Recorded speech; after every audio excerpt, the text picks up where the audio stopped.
Just comb your hair, go and wash your face. It's been a real long time since you've seen the light of day.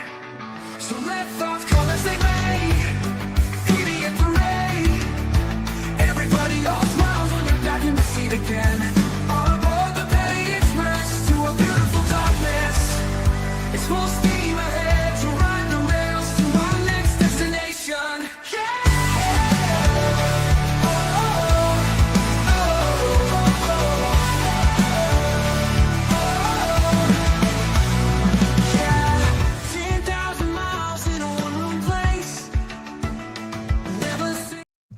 Welcome back, everyone. I hope you have your tissues, your emotional support animal, your emotional support beverage, make it a double.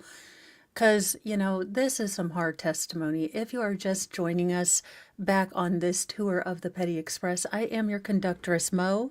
Looks like Thor, the emotional support unconsensual cuddler, is coming in. Oh, am I echoing? Huh. I should have echo thingy on, but there we go. Okie dokie. Well, all right. I was just making sure. So we are still with the testimony of Corey Pierce. So he was the young man that was basically taken in by Linda and Todd. His biological father basically left him on the doorstep and really just kind of left. So Linda and Todd raised him as their own son. And sir, I don't know that you'll ever see this, but I was thinking about it as I was picking my young ferals up. And as a mama who maybe doesn't know exactly what you're feeling, but is dealing with kiddos who have lost a father, I don't know that pain. But I can tell you, as a mom, this is a display of true, honorable masculinity, standing for those who can't stand for themselves, expressing emotions, doing the hard things. That is so honorable. And I have no doubt that your father is extremely proud of the man that you become, sitting up here and doing the hard thing. So if you ever, see this, I've adopted you. I'm Mama Mo. Probably a little weird because it would have been a teen pregnancy for me and I was kind of antisocial. But, you have a bunch of people who I am just amazed at the bravery, the composure, and just the absolute, doing the hard thing, with grace and with, elegance. I think he is doing such a hard thing, and we're going to have to deal with him getting crossed by the defense. And I might say some swear words. In fact, cross out that might, strike that might. I will use curse words with the defense. So that's kind of where we are right now. And it looks like when we move into day 7, the state is going to rest fairly quickly, probably mid-morning. And then the defense is going to try to get the case thrown out because the state hasn't proven anything. That's a normal defense thing. Just trying to get basically the judge to say the state didn't prove its case. I'm having a brain fart. And Thor is like, you is going to be mad, mommy. I am sitting here being a small purring engine for you. He's like, I is helping. You can probably hear him. Trenton asked her about it. So she loud. had told us that she was downstairs doing laundry and she heard it yelling. And when she looked up the stairs, there was too much smoke. And so she ran out the basement door. And then did the story change? The story changed a few different times. What did it change to? Another time she heard yelling, she ran up the stairs. Oh, are you and serious? Saw her dad in the living room on fire. And she couldn't do anything because the smoke and the heat was too much. And so she ran out the front door. Another time she ran upstairs and there was too much smoke and she couldn't see anything and ran out the front door. Did you ever ask her about the differences that she was telling you? I never did, but my brother Trenton was very adamant about pushing her on her stories. Did that happen in front of you? Yes. What happened when he would push her? She would start screaming, and one time she pulled the vehicle over on the side of the highway and started slapping him. He was in the back seat. Oh, screw you sideways. All right. Nope. Lord Chippy attendants, I need you right now. We are doing this extra slow. I don't tell y'all how to do your jobs. Thor, I just have to summon Lord Chippy. So Lord Chippy attendants, y'all know what to do with this woman. I'm done.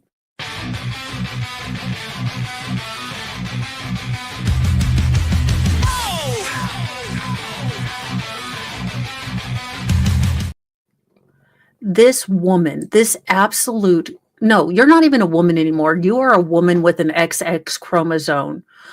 Absolutely cannot stand this woman. I didn't think I could hate anyone more than I do Kevin Spacey for reasons even I don't understand. But there have been two people that have reached that level, Megan Boswell and this chick. I can't. You stole these boys. Here's the thing. This loss is never going to go away. Every big moment. And this man, I want you to think of this 17-year-old boy probably getting ready to go into his senior year or graduate. I graduated when I was 17, so I don't know. So he's getting ready to graduate, probably thought that his dad was going to be standing next to him because by all accounts, Todd, whatever he was a good, involved dad. So this woman not only stole all of those moments, but imagine a 17-year-old having to deal with this, the suspicion that his mother did it, and going through these big moments. And I don't say that as an abstract concept. I have a daughter who's going to graduate soon. Her father's not going to be there. Now, Mr. Mo has stepped up and has been amazing, but that loss is still there, and I'm grieving it. I also want to say, fuck yeah, we made it. Holy crap. You guys, when they hand you a newborn and you're in the hospital and you're pretty much decided that you should have started with a goldfish or maybe sea monkeys before you graduated to children because holy crap, now you have one. You know, that kind of fear, like the first moment they actually hand you the baby and say, hey, you can go home now. And you're like, without supervision? Like, is anyone coming to be my friend?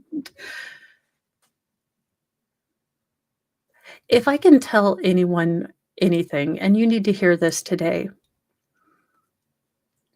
that 24-year-old who was in the vital records office picking up death certificates for her husband never thought we would get here. Not even a clue, not even an idea of all of the fun, all of the joy, all the blessings that we would receive along the way. So if you are in that dark place, if you are in that vital records office, fuck yeah, you can make it. I raised a nearly 18-year-old, me. So if you're that 24-year-old standing in an office with your world exploded, your universe, you can make a new one. Every supernova leads to a new star. That explosion leads to new stuff. And it might not be the life plan that you had, but that journey is going to be so much fun. Yeah, I pretend to be 21 or 24 all the time until they card me and they say over 40 at the self-checkout, and then I feel bad about myself again. Other times she would just start screaming and crying and saying, how dare you call me a liar? And Typical narcissist behavior. Deny, reverse, something, Darvo. So when a narcissist or a person like this, you can call them an eggshell parent, when they're confronted with their wrongdoing, generally decide to become the victim. Darvo. Thank you, Sarah Adams. Okay, you guys, I need to make a mofessional. I have become addicted to these, like AI voiced Reddit revengination stories. It's an addiction. I'm like, oh, juicy gossip that doesn't involve me and I don't have nothing to do with. I am here. I am vacuuming out on my front lawn if the cops come to my neighborhood. Look, I like drama just as long as it's not mine. Don't involve me in drama. All right. But that's kind of what they do. They make it so that, first of all, they make it such an ordeal to confront them. There's usually a cycle of, how dare you think this of me? I thought I did. It's the first, how dare you, then the guilt trip, then the anger, then the guilt trip, then, cycle, cycle, cycle. So, oh, me too. Me too. But this is kind of a classic behavior of people who do not take accountability. I am not a doctorologist. I can't diagnose her as a narcissist. I have diagnosed her as an asshole, but I mean, that's a pretty standard diagnosis in moology. And she would tell Trevor to silence him, shut him up, and she would allow Trevor, our other brother, to punch him. And oh, fuck you, bitch. Sorry, my bad. I am so... Look, I am in full fuck deficit for this woman. Full fuck deficit. Like, all the fuck's gone. They went up the fucking mountain, came the fuck down, and, fucked all the way down. I am, holy God, Thor, what did you eat? Okay, no, that was a silent but deadly. No, I'm sorry. Emotional support animal engages in bioterrorism. Welcome, Bringo Bruti. So I will admit this is going to be a much more cursy fucking thing, because I am done. And if the defense shows their ass, it's going to be on. It's going to be on like Donkey Kong. I'm about done. Mama Mo justice is about to happen. Because who in the hell does this woman think she is? My heart weeps for those little boys. Those little boys who lost a dad and then knew their mom was a monster. You are such... I hope you get dirty, dry ends. I hope everyone thinks you're ugly in prison. I hope you don't even get a girlfriend. Just know when people are like, no. I hope you sit in a cell lonely. Don't. Just, She has burned my biscuits, scorched my grits, and I'm about ready to show her some Jesus. Table flipping Jesus, not, kind Jesus. physically attack him to keep him, to shut him up.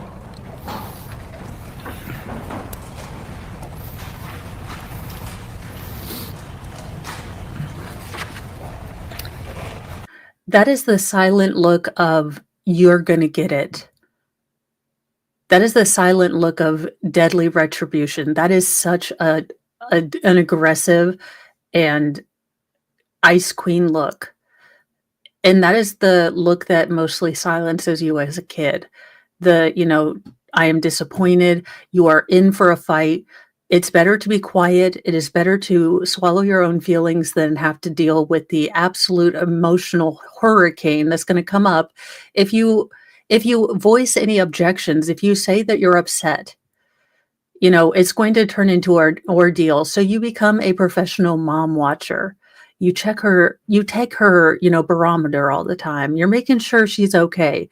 If she starts to show that maybe she's a little upset, hey, I'll do an extra chore. Hey, do you want me to start dinner? Hey, why don't you go take a walk and I'll do this?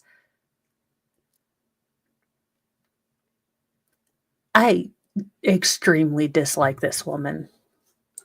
Did Linda ever tell you what to say prior to you being interviewed?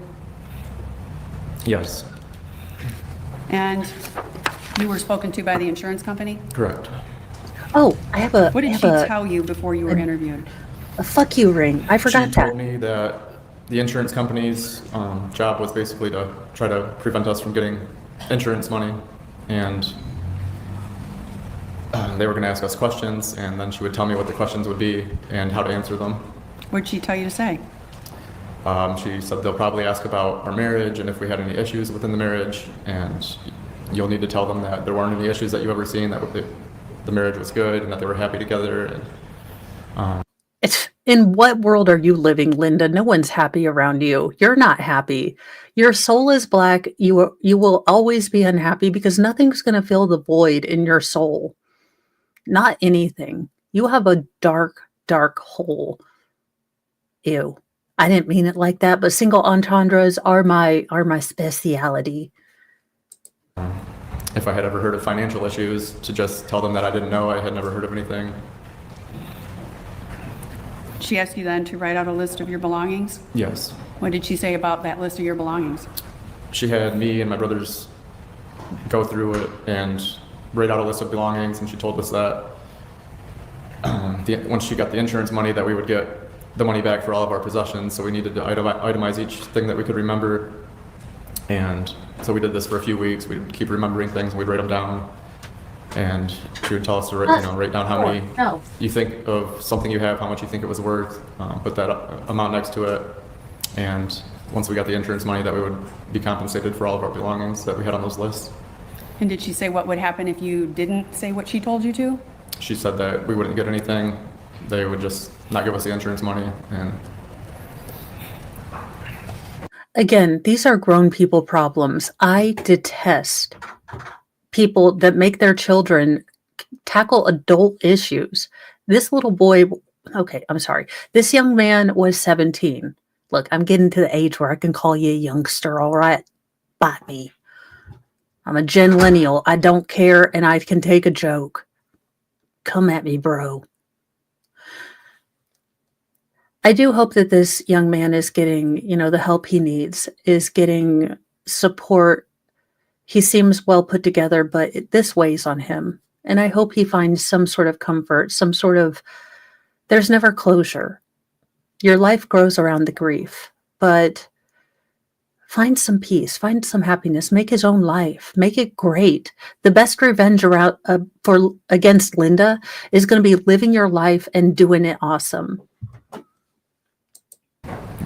And that's why you had to say what she wanted you to say. correct. Is that why you said what you said? Yes. Did Linda ever tell you where the van was at the time of the fire? In one of her stories, it was at the bottom of the hill. When she ran out of the basement, she got in the van to go get help. And then another time it was at the top, where we always parked it at the top. And she had hopped in it to go try and get help. At the time of the fire, you said you were 17? Yes. And did you live then with Linda for a period of time? Yes. Did you live with Linda while you were going through these insurance Yes. statements? She was your sole support at that time? Yes.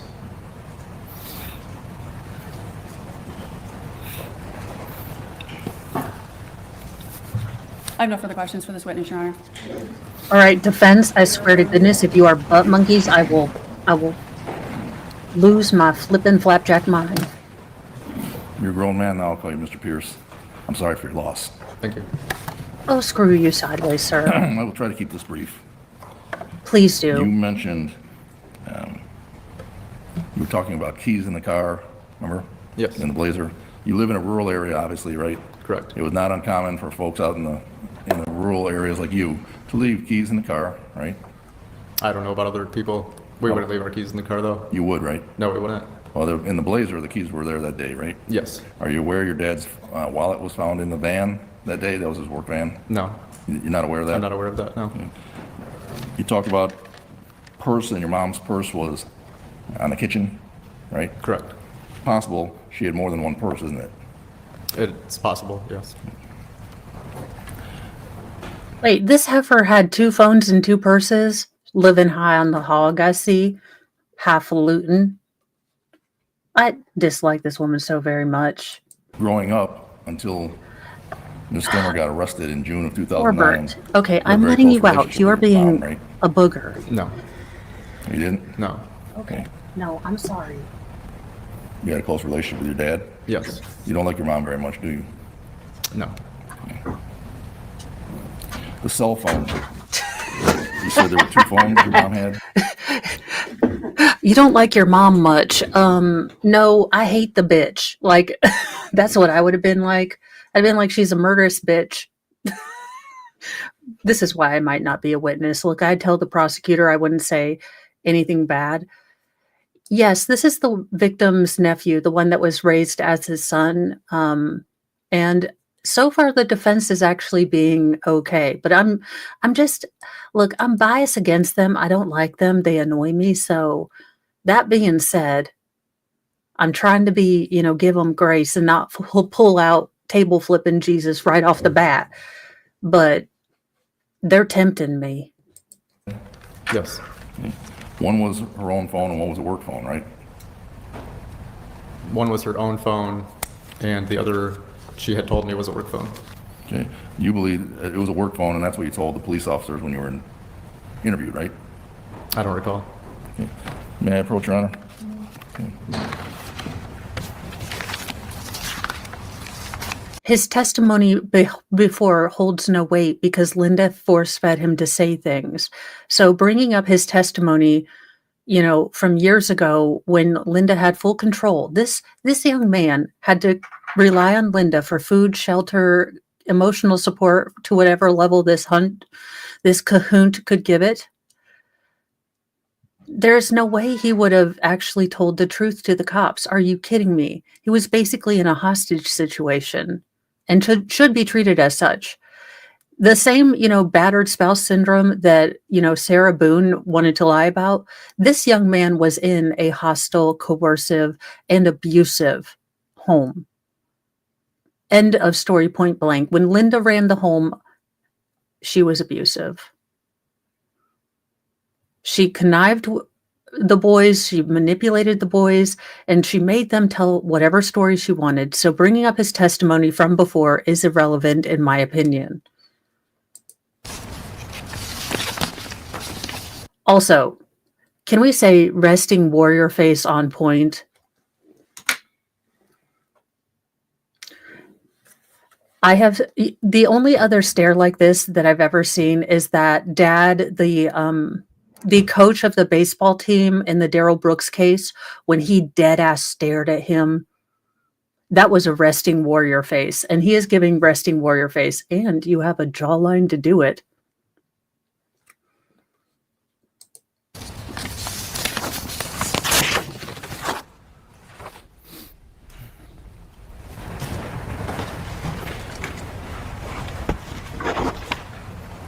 I'll show you a police report, and I'm just directing you to page 3. Page 1 was August of 2007. You see that, August end? Yep. That sound about right when you were interviewed? August 2007 was again when he was still under Linda's control. This makes no valid point. She told him to lie. He lied. Now, whatever he said in that testimony is bullcrap. Do you remember being interviewed By who? by the police? I don't remember any interviews by the police. I want you to read just this little part that's highlighted on page 3. Page 3 of the, yeah, right at the top third. You there? Yep. Okay.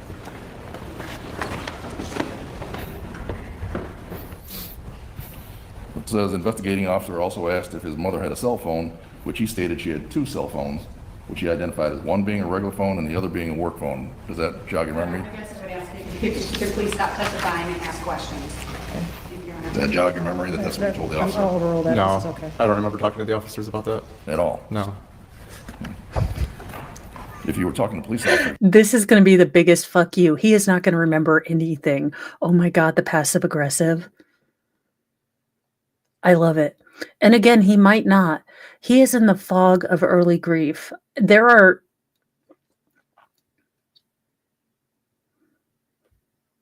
I'm ashamed to say that I don't really remember my middle daughter's first year because it was just a cloud of grief and getting on with life. We celebrated. I mean, I marked down her milestones, but when I look back to those memories, it's a blank. I don't have any time there. I mean, I remember doing like things, but I don't remember anything. It's the strangest thing. So he really might not remember, but I'm going to go with passive aggressive because I kind of like it. you would have been truthful with them, right? I don't know. If my mom was around, then I'm not sure. You don't remember if your mom was around? Else, yeah. No, I don't remember the conversation. Okay. Do you recall, in terms of the cell phone and the cell phone bills, that you would run up the cell phone bill talking to your mom or talking to your girlfriend a lot? Yes. What the fact, hell does back that have then, to do we anything have with that? unlimited now, but back then you had limited minutes on family plans. Yes. Remember? So you and your mom, because you would run up the phone, remember not showing dad the phone bills so you wouldn't get in trouble? No, You don't remember that? no. And this is another form of manipulation. You know, okay, I won't tell dad, but you have to do X, Y, and Z for me. You owe Linda now. Linda doesn't give favors out for free. She now had this young man, you know, okay, well, now you have to do this against dad. Now you have to do this. She made him an unwitting accomplice in her affair. It's so gross. And then you would have to pay for part of the bill because you were running up the bill with your girlfriend? I would have to pay for part of that, yes. The day of the fire, when you went to the mall, when you saw your dad, you didn't know if he was on the chair or on the couch in the living room, right? I believe he was on the chair. when I Thank you, saw him. Denise. I call the loss of memories the fog of soul-crushing loss and just surviving. I will tell you guys for a long time, and probably until, oh, I hate this chair. I cannot wait till I get back to my room. For a long time, I was really, really hard on myself for not remembering stuff. But then I remembered just how old I was and all I got accomplished, and maybe I just needed to survive. And we did. I mean, I'm going to have a high school graduate. Me, Mo. It's amazing. It's an everyday miracle. Mostly because she's taking advanced maths and I have no idea how she got that. But, I mean, it's a miracle to me.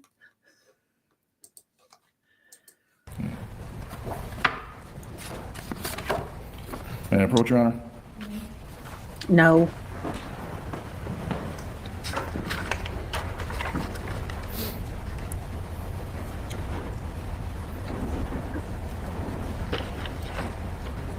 Do you remember testifying at a prior hearing? Yes. Thanks, Sarah. I'd ask you to look at page 150 if you would.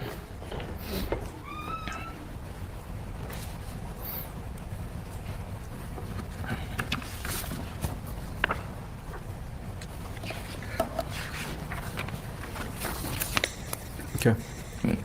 In line 14, you were asked, do you remember whether he was on the couch or in a chair? And your answer was, it was one of the two. I just didn't really see him. I saw his leg, really. Yes. Remember being asked that question now that you look at it? Yeah.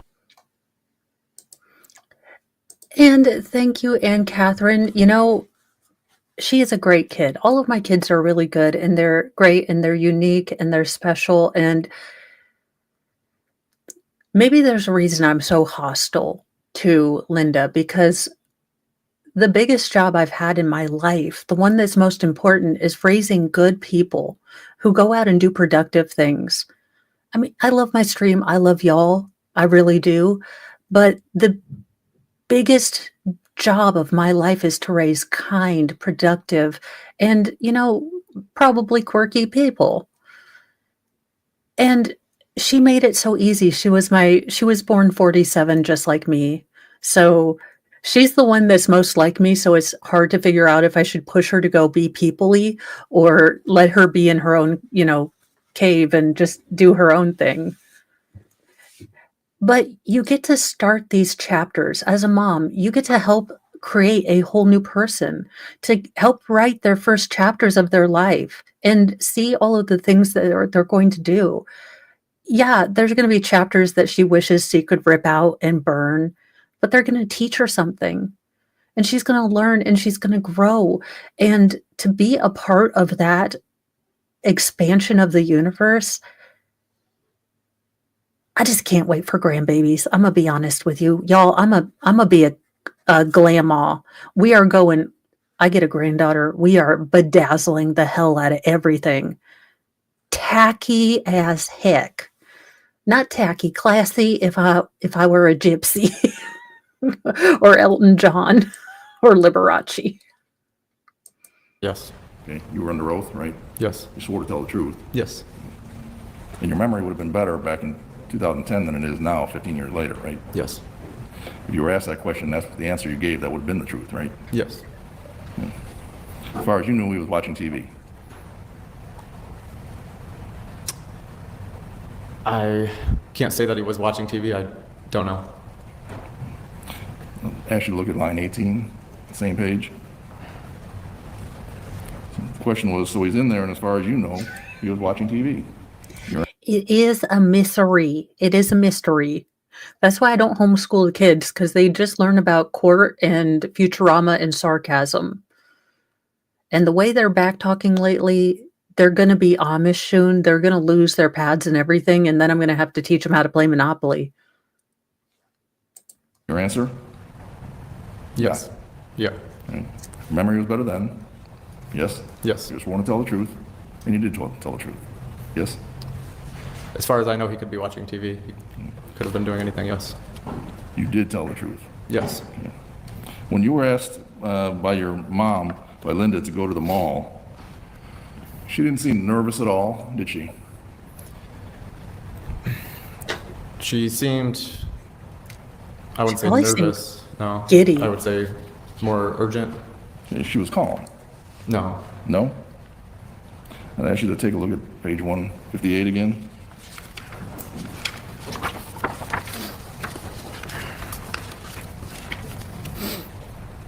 Line 17, 23. You see that? Yes. You were asked under oath back then in 2010, when your mom came and told you and your brothers to go see a movie or go to the mall, she was calm at that time, right? I would say Your answer was, yeah, she seemed calm. Yes. Next question. She didn't seem upset or excited or scared or angry or anything like that. Is that true? And your answer was right. right. When you were under oath back in 2010, you swore to tell the truth. That was the truth, right? Yes. When he was under oath and under Linda's control. Defense, I get that you're trying to make a point, and I get what you're doing here. The problem is most juries that have any sort of emotional intelligence are going to realize that just like, gosh, every child that, is being manipulated, don't tell people what's going on. Basically, he was in a hostage situation. I mean, she was in responsible for his food, his well-being. He's a young man. He's 17. He's not going to be able to get an apartment. He's not going to be able to move. He doesn't have, his father left. His, father of the heart, his real father, passed away. And you are a terrible swamp donkey monster.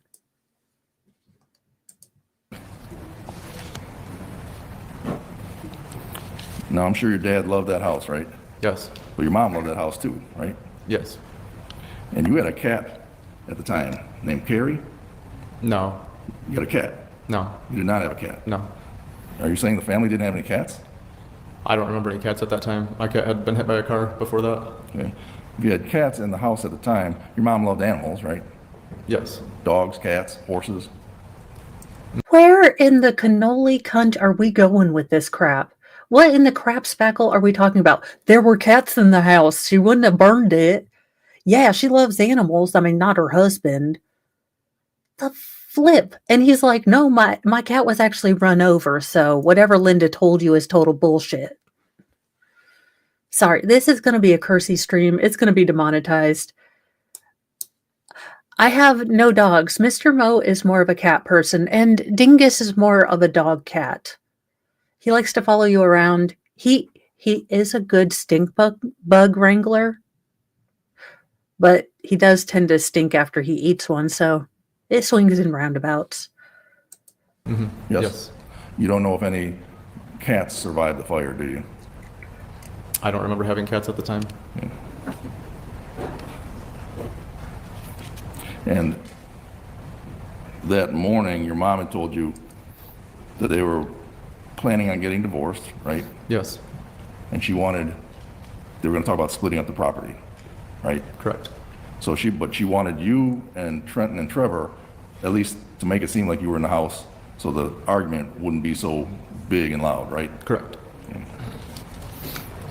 Again, manipulation, using the children for things that they should never be used for. Kids should never be in the middle of grown folk fights. I don't get that.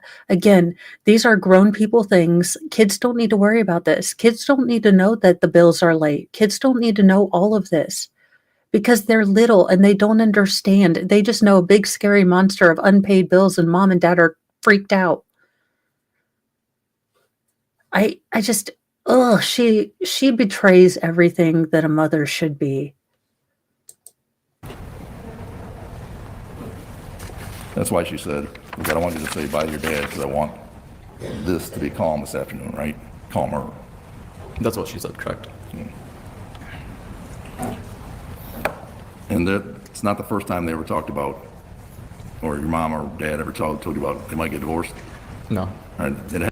So I believe at the time of the incident in 2007, he was 17, the other son was 16, and one was 14. Yeah, notice that he did that. That's what she said.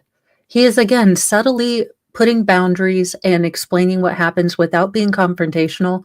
If the defense attorney without this resting warrior face had adopted this tone, I would have been much more, pleasant with him. Stoic to the point, it can be pointed, but never aggressive, never gross, never demeaning, never sarcastic. Again, you are a lawyer. I'm a YouTuber. I get to say cahoot. I get to say twat waffle and cunt cannoli and bitch burrito because I am a YouTuber. This is my semi-profitable hobby. But you are a professional. There's a difference. I'm wearing a Lord of the Rings sweater with a Stranger Thing and a bunch of wooden men in the background. I get to curse. You get to be a professional. Now, if you would ever like to board the Petty Express and give an interview, I would try not to call you a douche canoe. I mean, out loud. In my head, it's going off. It happened a few times, a couple months before for sure, right? I don't know the time frame, but before. Before, and your mom told she might live with her sister-in-law or stepsister. Remember that? I don't remember that. Yeah. If you told somebody under oath that, would that have been true? Yes.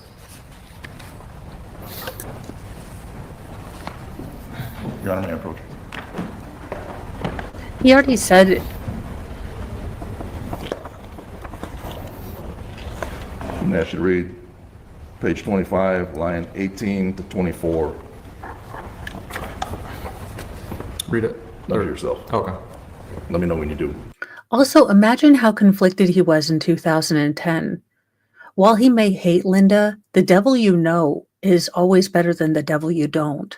So he might have, tailored his answers so that he thought he was helping Linda because, again, she might be a horrible, awful person, but he was going to be left alone. He was too old to be in the system, basically, and too young to be by himself with no safety net.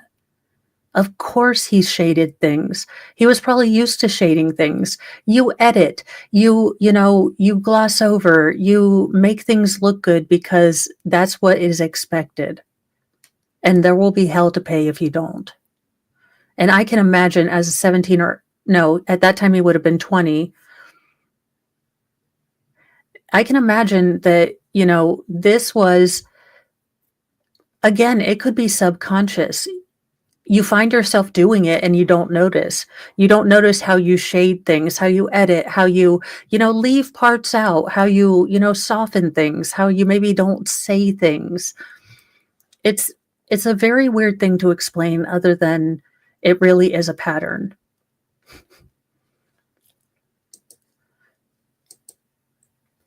I'm telling myself most fur babies are not monkey anti-mice, not the C word.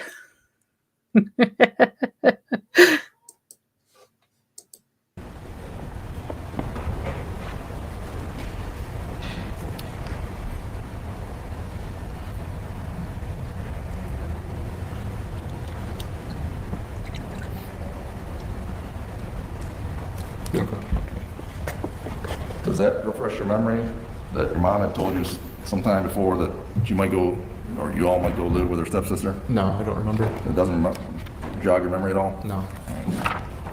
If you said that on the road, that would have been true, right? Yes. You just don't remember now. No. It's been so long. Right. Actually, sir, I changed my mind. Don't get a beard. That butt chin is a plus. You are going to get a hot wife.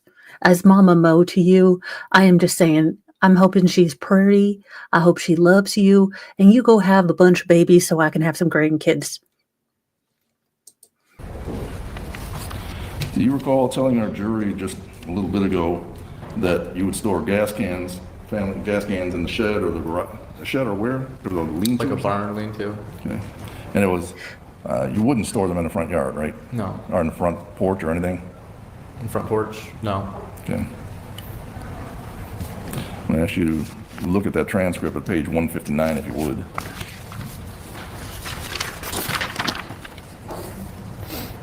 And look at, should be highlighted, lines 10 through 22. Let me know when you're done. Oh my goodness. Did you see that? She looked up at him. It's very interesting. I am going to slow it down just a second because this interests me. Just the way she looked and flinched. It was Through really. 22. Let me know when you're done. She does a lot of slow blinking. She's like a cat. It's really weird. Welcome to ADHD Mo. Linda Lou, Good. let Yep. me do math. So he was 17 in, oh crap. Okay, so 15 is 30, 7 plus 8 is 13. So he's 43 now, I think. Let me double check that with math. Again, I'm lawyer adjacent, so math is, math is not my jam. 35. Never mind. I am totally wrong because I can't math. There you go. Added a whole decade. I am sorry, sir. So he is 35. So that would make the next one 32 and 28-ish. I know, looking handsome. You growed up good, boy. Turning full heel Chuck here. Oh, good Lord. Look, I'm going to be exceptionally goofy because I don't do emotions. So, yeah, that's just what it is. Yep. All right. You were asked about questions about what's on the property, tractors, lawnmowers, those kind of things, right? Right. And then you were asked, there were multiple gas cans at the property that were kept either outside in the shed or sometimes empty gas cans that would be by the front porch. Is that true? And your answer was? Yes. Then you were asked a question, and it wasn't uncommon for an empty gas can to be kept there by the front porch area so it could be put in the vehicle and taken to the gas station. Is that right? And your answer? Yes. That was true at the time you gave it under oath? Yes. In fact, it wouldn't be uncommon for your mom or your dad to take gas to the gas station, right? Or you. Things have to get filled up. True? True. Usually. Sir, oh, fuck. Okay, the emotional insensitivity. Again, we can very easily posit that that particular gas can was the one that was used to douse his father. And now he's like, everyone goes get gas. You get gas. It is such, again, gas cans, he probably doesn't look at them. He probably doesn't have one. He probably has an electric mower. It goes that deep, you guys. When this kind of thing happens, he probably doesn't have gas cans. I mean, I wouldn't. I'll be really honest with you. I don't like facing my problems, so I would not get gas cans. It falls on the kids when you get driving age, right? Yeah.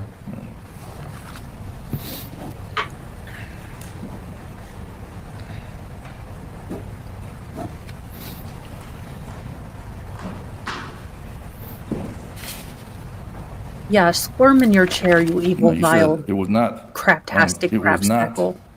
The van was your dad's work van, right? Correct. But if the Blazer was gone, did you have your own car? I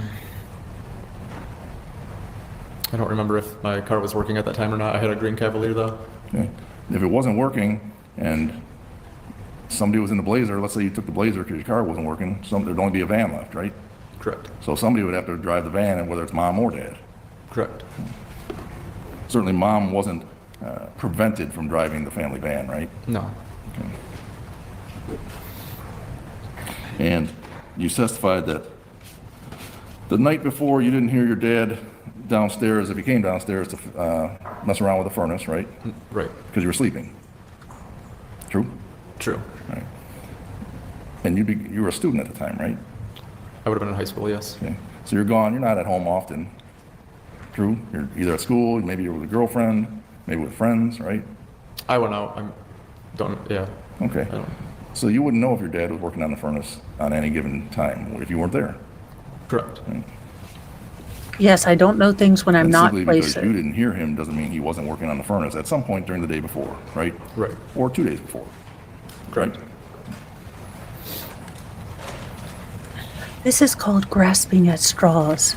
Notice the lawyer shuffle paper as he continues to look for something to, I don't know, ameliorate all of the issues Now, give me with just this 1 minute. controversy. Notice that he remains standing upright even though his case is falling down. It's quite extraordinary. The lawyer in his natural habitat with the dumb one. They confab. The dumb one pretends to know something.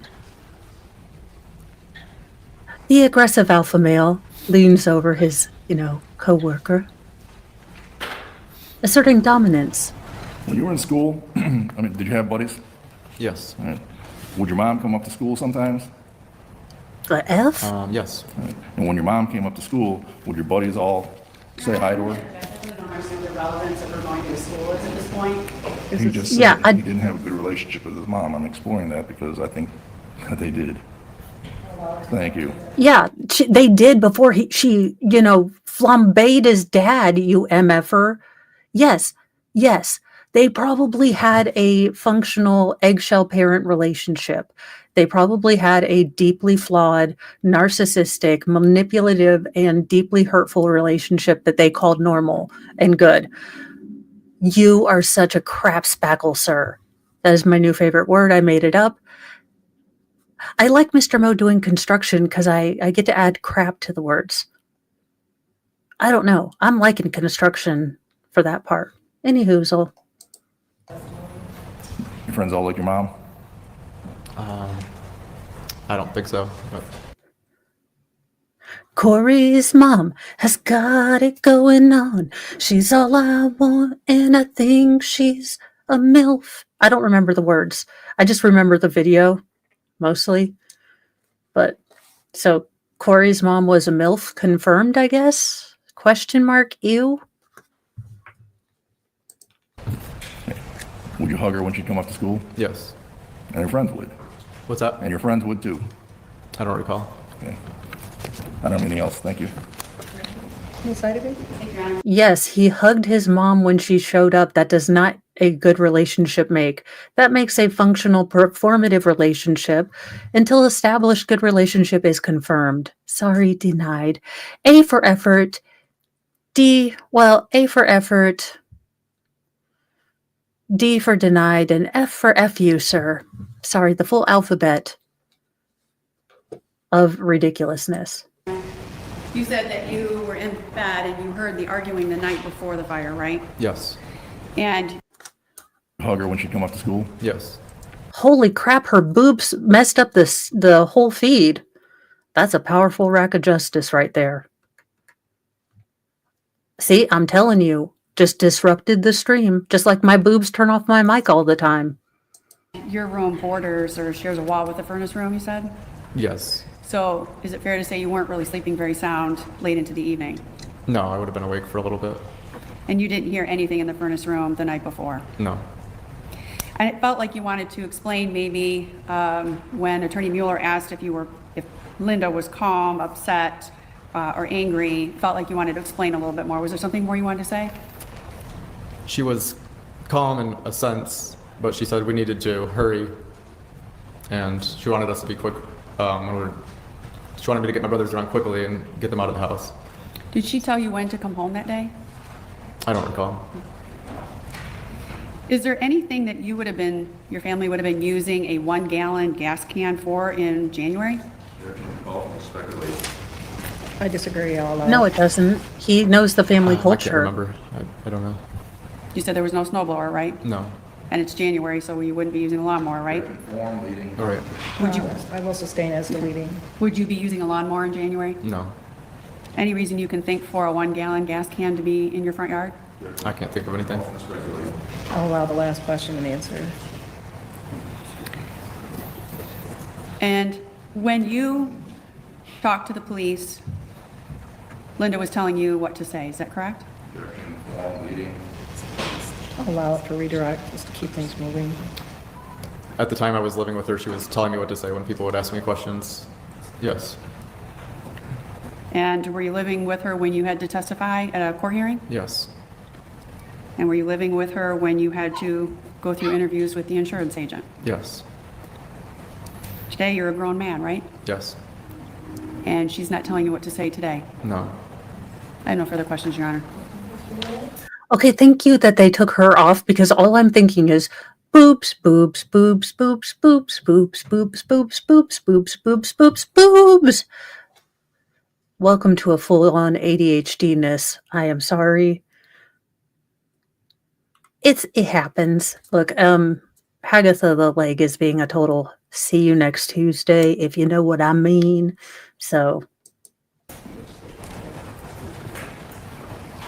all right, jury questions. Is your mother a scheming, conniving swamp donkey? That would be the question I You would said ask. when you gave testimony in a hearing that you were living with your mom? Well, Boobs the musical is coming soon. It's going to be a celebration of the breasticles. It'll be great. I need to get with Megan Fox. We'll make an entire, good hair, boobs, rack of justice opera. Yes. You gave testimony in a hearing in January of 2010. You weren't living with your mom. You were living with Amanda? You remember that? No. Remember having been incarcerated for a crime and then you were living? Can you approach, please, Counsel? Oh, hell no, you son of a... Oh, hell no. Now, am I shocked that he got incarcerated? No. He was a young man, motionless, or not, he was completely unmoored. At the start of his young adult life, he lost his father. For all intents and purposes, he lost his mother. Yeah, he probably struggled. Maybe he got into addiction. You are such a jackass. I do not like you, sir. You suck. 80s Music Man, you came into Mo being a ranty son of a cuss about the defense.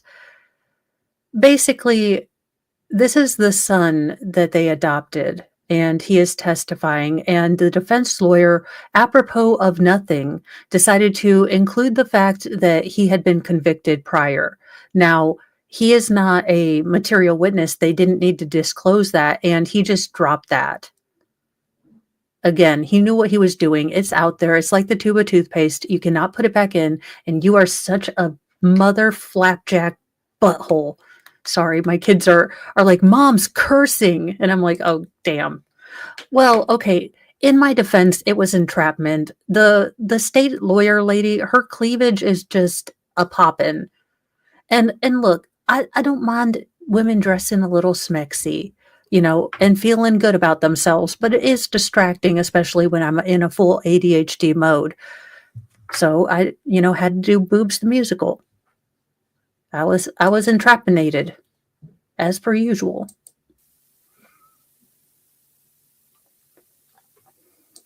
Consider that last question in any way. In the winter, sir, did you use the tractor to haul bales of hay around for the horses? Yes. Okay. Tractors use gas. But the tractor would not use a 1-gallon gas tank. Are you kidding? A Husqvarna, let's see. You have Husqvarna, you have International Harvester, you have a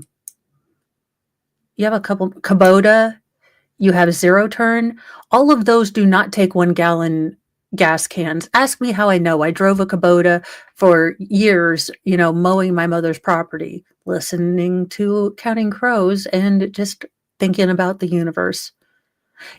Sometimes I wish I could go back to mowing, listen to Counting Crows, and thinking about the universe. This adult thing is really sucky. I need to rethink this. Yes. And when you'd have friends over there, you'd have friends over for paintball parties, right, on your property? Yes. And your mom would cook breakfast. They'd stay over. Yes. All right, thank you. How big was that tractor? It was a large tractor. The wheels on it were probably about 4 foot. High, I would guess, if I had to. Did it take more than a gallon of gas to fill it? Yes. No further questions, Your Honor. Nothing, Your Honor. Jury, any questions of him? I've got several.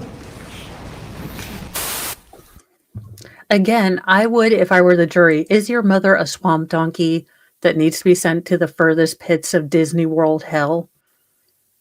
Hot, waiting in line, with other rude Americans and weird people in, furry suits trying to hug you, costing you all sorts of money. Sir, I have some questions from the jury. Okay. Did you have fire alarms in the house? I can't remember. So you would know of which rooms or if any rooms had them? No, I can't remember. Okay. Had Linda ever asked you boys to leave the house when arguing with Todd? No, that was the first time. Never asked. Was there a blanket covering Todd when you and your brothers left for Kalamazoo? I'm not aware of that. No, I'm not sure. Was the tractor gas or diesel? I'm not sure on that. Okay. Counsel, any questions in light of those questions and answers? No, Your Honor. Yes, just go on. Oh, screw you, defense. You were aware sometimes your mom and dad would have some pretty loud arguments? Yes. But this was a situation. You're aware that your mom was a floozy who was, having joyrides and such. She was what we like to call the town weeble wobble. She falls, but she doesn't fall far. Her heels are up. Where the mom told you, we are getting divorced and we need to split up the property. That's why I don't want you to get real loud, right? Correct. And I'm sorry, Your Honor, I didn't hear that last question of something about tractor and gas. Whether it was gas or diesel? Oh, do you know? I don't know. No more questions. He just Thank said he didn't know. Anything else? She had talked to you about them getting divorced several times before that day, hadn't she? Yes. And this was the first time she'd ever asked you to leave. Correct. No further questions, Your Honor. you. This is the first time she said, we are getting divorced. Before it was general talk, right? Before it was general talk, yes. This day was, we are getting divorced and we need to split up the property and I don't want you. They asked an answer to this. Your Honor. No. Last question. And that's why I want you to leave, right? Yes. Thank you. Yeah, you really win. Mic drop. Jury, any other questions? No? May he be excused from his subpoena? I would ask that you please be excused from subpoena, Your Honor. Agreed? Okay. Thank you, sir. You're all done and you're excused from your obligations under your subpoena. Okay. Ooh, and he's tall. place that. Ladies, look up him. Okay, so now we are Jury, done because with, we're heading in. and we are going to go over to court TV. Now we are on actually somewhat current. It's a miracle. It's a miracle. Now let's see what they are saying on court TV.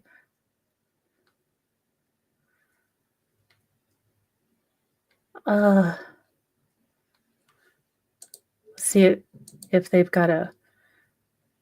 Well, let's see. Todd had a will to live. Yeah, it looks like they are mostly guilty, but they're always mostly guilty, to be very honest with you. Alrighty, so let's get to.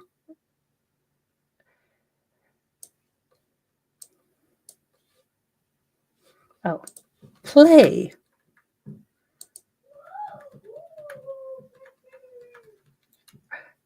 Linda, you have to continue to keep deep conditioning your hair, and whatever you are doing to straighten it, you are frying the hell out of your hair. Your hair looked good like 2 days ago. What the hell did you do to it?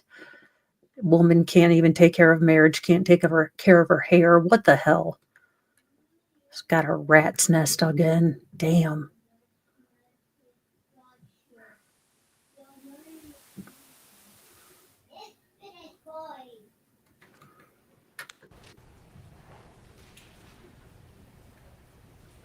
It looks like they're having a hearing.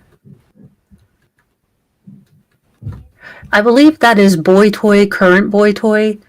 Mr. Magoo or Abe Vigoda is in the building.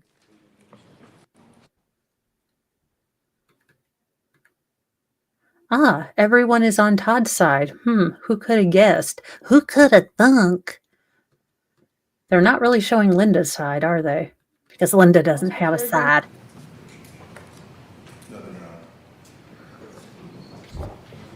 Okay. Bring in the jury. Bring in the jury. Let's get the jury. They're gonna deliberate and take all of her freedom away. It's the fighting nieces. Hooray.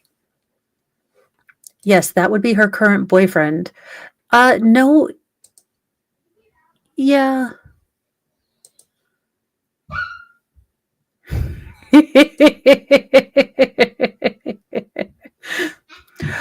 You know what? He does look like dumb old Sutherland. Gone too soon, even though he was like 812. Oh, for the love of Cheetos, how long does it take the daggone jury to shuffle in there? Good morning. And Ms. Seidefe, you may call your next witness. Thank you, Your Honor. We'll call Trenton Sturmer to the stand, please. Oh, Trent Sturmer.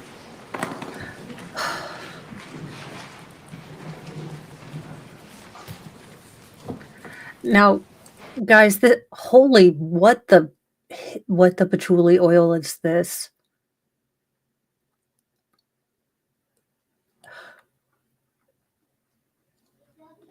Hippie Jesus has entered the building. Now, my inner Cartman is having a lot of problems because he looks like a hippie, and I'm trying to resist what in the patchouli oil is this? Holy wayward son. Okay, we're focus, focus, focus.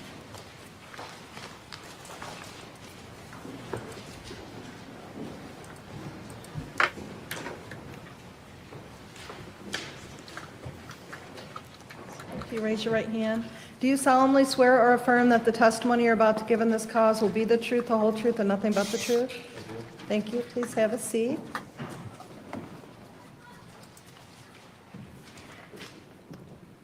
And then you can move that microphone up to your mouth so the jury can hear you. It's easier to do that than try to move the chair.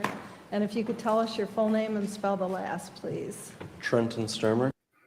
Where did he get my grandma's glasses? I feel oddly comforted by his glasses and horrified about everything else. Also, where did he find a Berber carpet coat? Everything about him bothers me. I feel like such a horrible person. What did I do? You know what? I bet he is a super cool person. I could you pull your hair out of your jacket at least? My inner Cartman is going wild, and I just can't. He's been popping some tags, though, y'all. He's been popping tags. I'm gonna pop some tags. Put another buzz in. Something, something, something. Do. This is effing awesome. Look, I love that song. Anywho, let's go back to this. I will be quiet. I can be good. I really sort of can. Stermer. Thank you, Ms. Seidefe. Thank you, Your Honor. Good morning, Trenton. How are you? Doing all right. Oh, Trenton, sorry. How did you know Todd Sturmer? It was my father. And how do you know Linda Stermer? That would be my mother. She gave birth to And me. at the time of the fire, Someone must have called her out on her boobage. So she is back to Amish wear. Just a little bit of neck cleavage. fire on January 7th of 2007, were you living with your father and Linda? Yes. How old would you have been at that time? 12. Okay, I was wrong. He was Who 12. lived in I'm the so house with you sorry. at that time? My two brothers, Corey and Trevor. Linda, and my father. Can you describe the house that you were living in at the time of the fire? Was it completely finished? No, not completely finished. Had quite a bit of work done to it. I mean, it was getting there. Had walls, had walls. All painted? We had just started painting a lot of the walls, yeah. Did you have carpet? I don't remember having too much carpet. I think we had some area rugs in various places.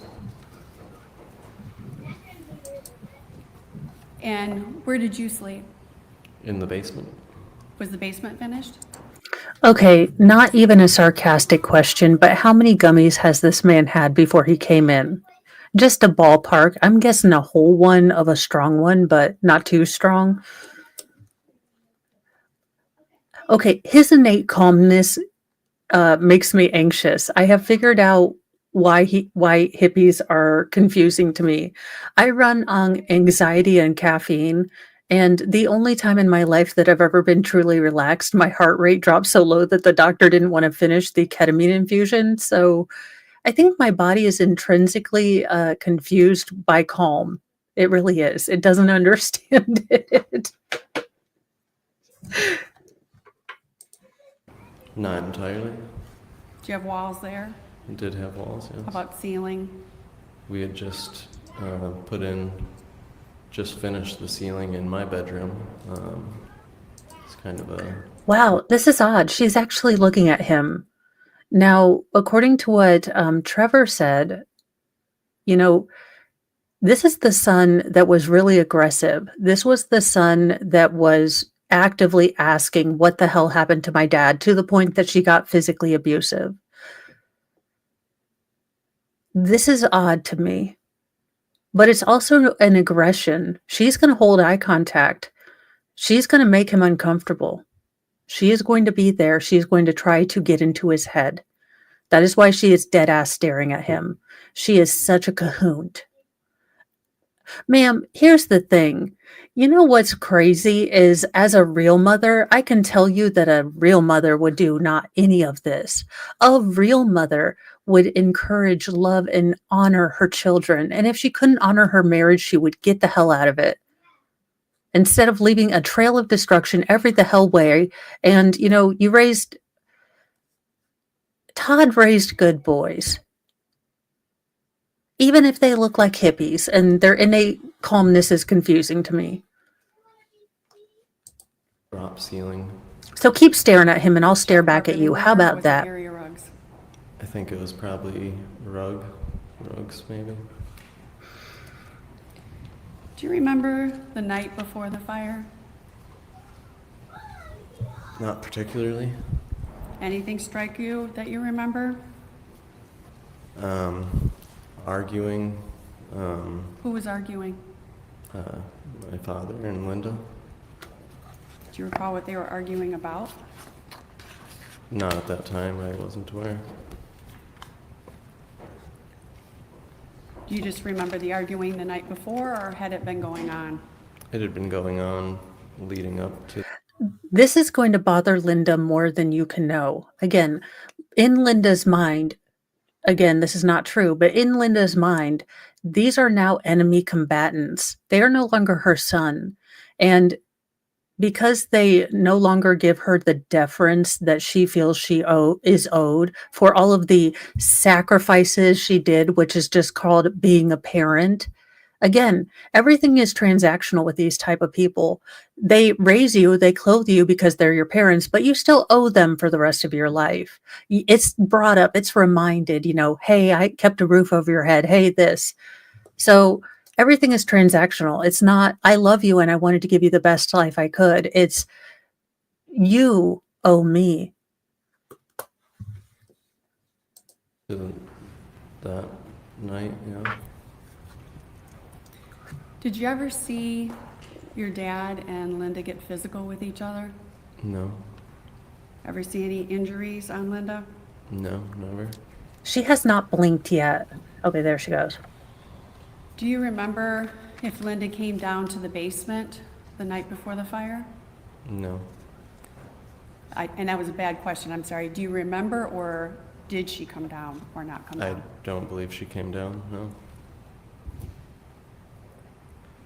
Did she ever come down and sit on the basement couch with you and your brothers The night before? the night before? No, not that I recall.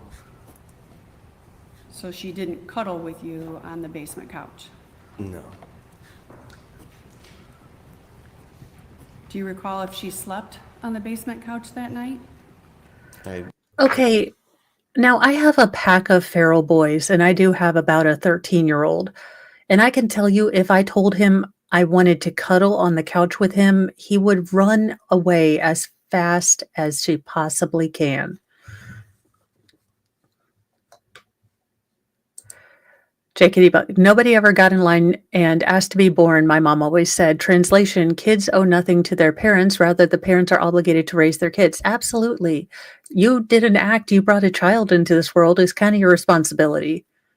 I mean, you know, parenthood is hard. Welcome to the grind. I don't know what to tell you. Don't be an asshole all your life, Linda. You might want to repent before you get to those fiery gates of hell. definitely don't think she did.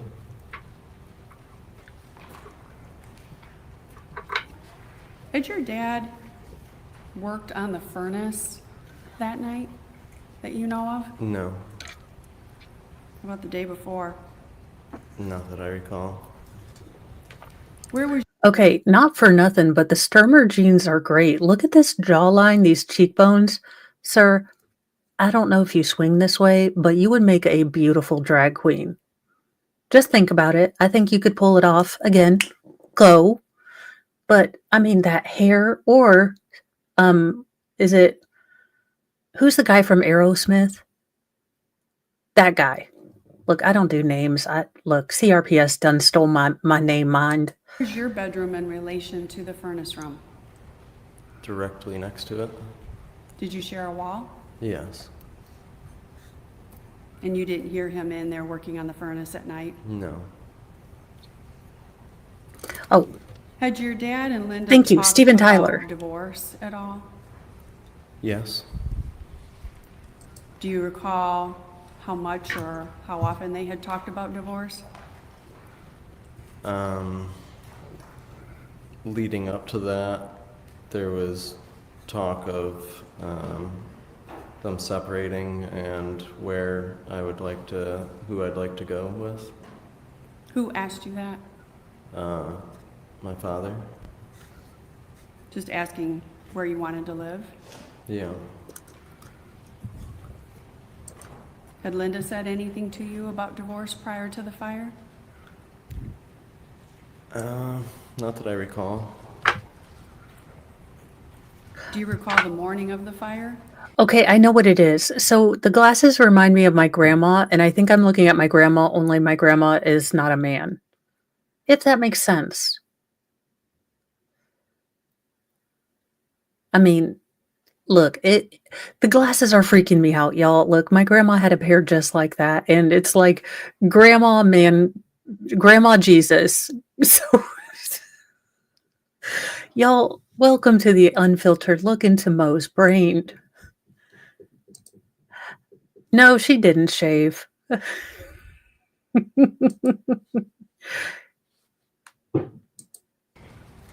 Vaguely, yes. Do you remember what happened when you woke up? Just told that we were going to the mall, going to the movies. Did somebody wake you up? Not that I remember. Who told you were going to the movies? I think my brother Corey. Did you have And welcome, Megan Fox Raiders. So we are doing the retrial of the Linda Stermer case. She is accused of having, well, just about flambéed, run over, and unalived her husband. Now, we have been, and thank you so much, Megan. Love you. Although there was a Kate Fox, and I wanted to see if you were related. I did try to ask her through the computer if she was related to Medium Smart or Thumb, Fox. I didn't know. So welcome to this case. So in 2007, January, a fire broke out at the Sturmer home. Now, according to Linda, she was in the basement doing laundry, that she and Todd had been fussing. You find out that Linda kind of had a secret lover who looks like Samuel L. Jackson, which is hilarious. So Todd and Linda were fighting, and Linda decided to go downstairs and do some laundry because she was fixing to go to live with her sister. They were separating. It was done. They were kaput. Well, Linda's folding laundry, putzing around in the basement, according to her. And all of the suddenly, just out of nowhere, she hears Todd scream, and she has never heard a scream like this. And she goes upstairs and it's full of smoke and fire, and she is Twitter-pated. She needs to get out the house. It is on fire. The roof is on fire, and we need water. We're not going to let it burn out, okay? So she decides to run out the front door. She hasn't seen Todd yet. Now, smart Linda remembers that, oh my God, all of our phones are in that room that is on fire. So she fixes up the van. She is pulling it out, and she is going to go get help. She's going to just go get help. She's going to get Todd help. The roof is on fire. Well, now we are not quite sure how this happened. And I'm going to try to explain it to you the best way that the daggone trial people did. Now, some kind of way, and I do mean some kind of way, Todd got out of the house, but he was on fire. He was fully on fire, fully, flaming, and he was trying to take all of his clothes off. Linda couldn't get him to stop, drop, and roll, but somehow she decided to drive the van to go get him help. Now, somewhere in fixing to go get Todd help, she happened to run him over. As you do. Now, after she had run him over, some neighbors came over, and they were trying to help Todd, and they realized that the house is on fire and the propane tank is right next to them. So they moved Todd on a land boat. Yes, a boat that was on a, trailer. So basically, and this is crass, but this is the Petty Express, they did his Viking funeral all wrong. Well, in 2010, Linda Stermer was convicted for the assault, arson, and unaliving of her husband. In 2018, the Supreme Court in Michigan decided that she deserved a retrial because her counsel had been ineffective, and there were, behind the scenes stuff that they just said, no, you need a new trial. Now, this new trial has started. It was kind of backlogged because of the coup. Thus far, the defense has been craptastic. You have smarmy and stupid. And then for the state, we have an ex-wrestler. And the dude has no neck. And well, yesterday she was Boobs McGee, but I think someone talked to her because her neckline is up here today. So we are now in the testimony from the state of Trenton Sturmer. Now, Trenton Sturmer at this time was one of the 3 children that lived with the Sturmers. They had 2 biological children and one, their nephew that they had adopted and raised as a son. So this is the youngest Sturmer son. He was 12 years old during the fire. And the state kind of alluded that now that the boys are adults, they're ready to tell their own story, that they're ready to set the record straight. Now, Trent, sorry, my names are bad. The son that was, Corey, that was raised as the nephew, has already testified. He has, he was very, not aggressive, very stoic, very calm, composed, but he didn't take anything the defense said. He fought back, but in a calm, measured way. Now, this is Trenton Sturmer, and he has my grandma's glasses and he looks like Jesus. I'm not saying, but I'm saying that this man downed a couple gummies before he came here, because this man is stuck on mellow and it's kind of freaking me out. You have your own room, or did one of your brothers sleep in your room? I had my own room.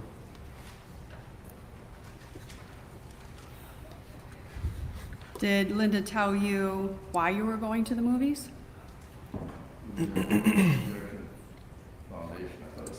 So on the day of the fire, Linda got up early, kind of before Todd, before everyone, she said she was puttering around. She ran to the gas station, filled a 1 gallon gas, or she filled a gas can for $10 and got some, convenience store breakfast food to make breakfast. Now, after this, she told the boys that they needed to get out of the house, but she didn't want Todd to know because when the boys were home, their fights kind of stayed less explosive. Now, Linda has both made and denied SA, claims against Todd and DV claims against Todd. The defense has wibble wobbled back and forth as to whether they want to use kind of a battered, spouse in an abusive relationship, or they want to deny that Todd did anything. It's been quite schizophrenic, to be honest with you. None of the boys have called Linda mom. They call her Linda. They call Todd dad, but they call Linda mom. Most of them haven't made any eye contact with her. So, but this is the first time. So with Corey, she did not even look at him. She looked down. She looked very insular. With Trenton, it looks like she's trying to do a dominant stare. Again, that stare takes you back to when you were 12 years old and your mom was crazy.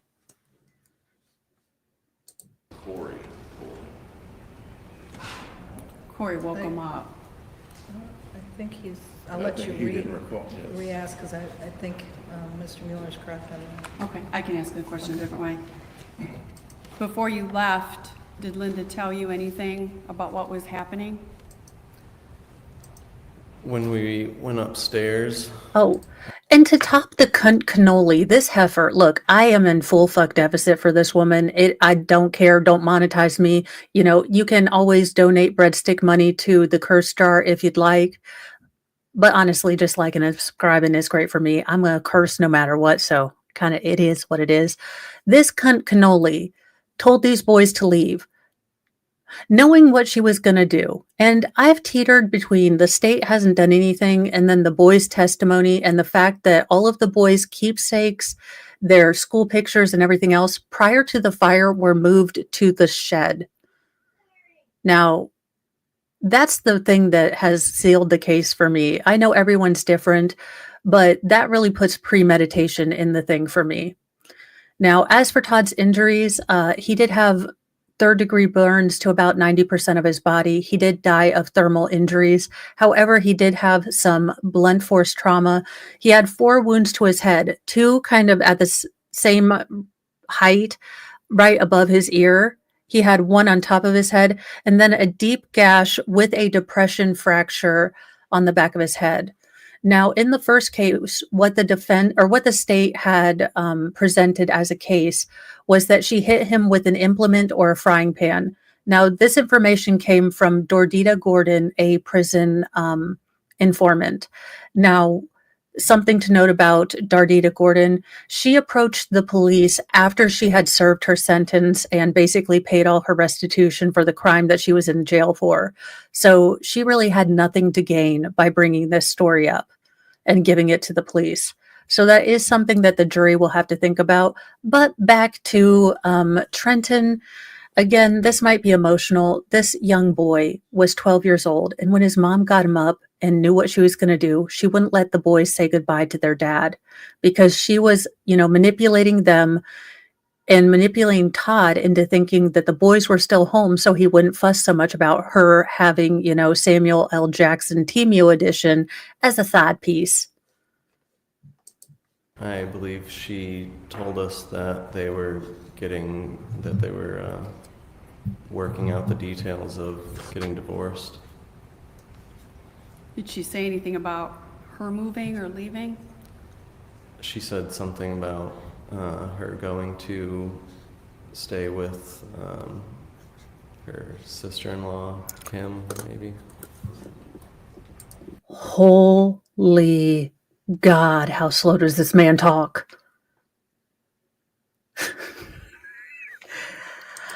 So it was in Van Buren County near Kalamazoo. I don't know how Michigan works, but that's so Van Buren County. Oh, and further note, Dardita, the prison informant, passed away So they had to do her testimony by the jury. I don't know. It's just, look, my ADHD can't handle super mellow people. They just take too long to do everything. So you said you went upstairs, so you did not go out the basement? No, definitely not. So you went upstairs. Yes. When you went upstairs, did you see your father? I did for a second. Where was he? Sitting in his chair, I believe. And the chair was where? In the living room. Did you see his face? I did, yes. And was he awake? Was he sleeping? Seemed like he was sleeping, potentially. Were you able to say goodbye to your dad? No. Why? We were kind of shooed out of the house. Shoot out by who? Linda. Did anyone try to go over and say goodbye to your dad? I did, yes. What happened when you tried to go say goodbye? She stopped me, How did she stop you? put her arm out, and Okay, another thing to note now, Corey in his testimony on direct claimed that Trenton was the real aggressor as far as, Mom, what happened? Mom, explain to me what happened. To the point that, according to Corey, she would resort to physical laying hands on this child or making sure that the brothers, pummeled him so he would be quiet. Linda also influenced their answers for the insurance evaluation and the initial police review. Now, basically, these boys had to depend on Linda for everything. So she was quite powerful in that dynamic. And I don't expect a 12-year-old to be able to stick up to his manipulative mom who resorts to physical violence. So yes, the defense is going to bring up that there are going to be initial interviews that will confirm and corroborate Linda's story. But as Corey says it, they were being influenced heavily by Linda. So it will really be interesting to see where the jury goes with this. pulled me back towards the front door. What was common practice in your house regarding saying goodbye? Always goodbye, love you, hug, kiss. You cunt cannoli, you absolute bitch burrito. You stole from your boys the very last time that they could say goodbye to their father. Because you knew. Let's be real.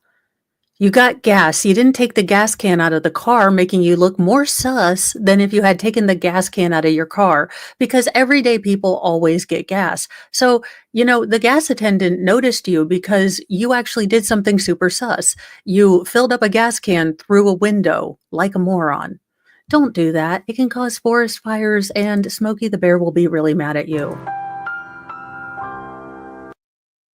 Take out your gas cans.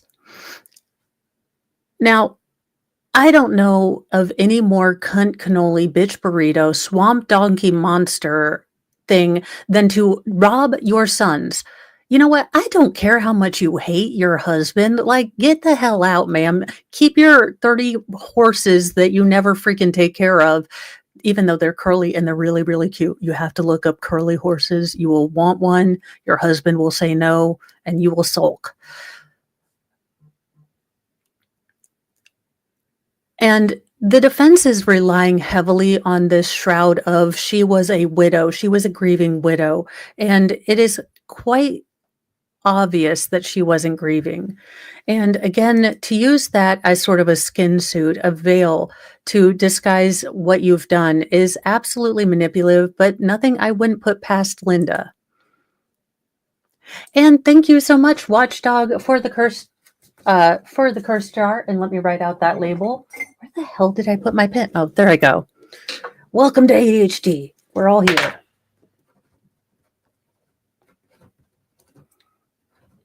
And thank you for the £6.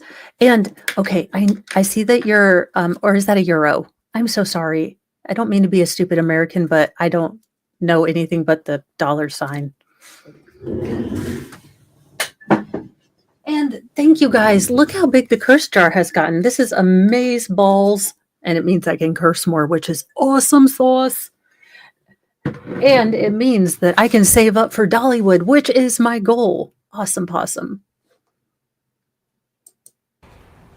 And you were not able to do that day, were you? No.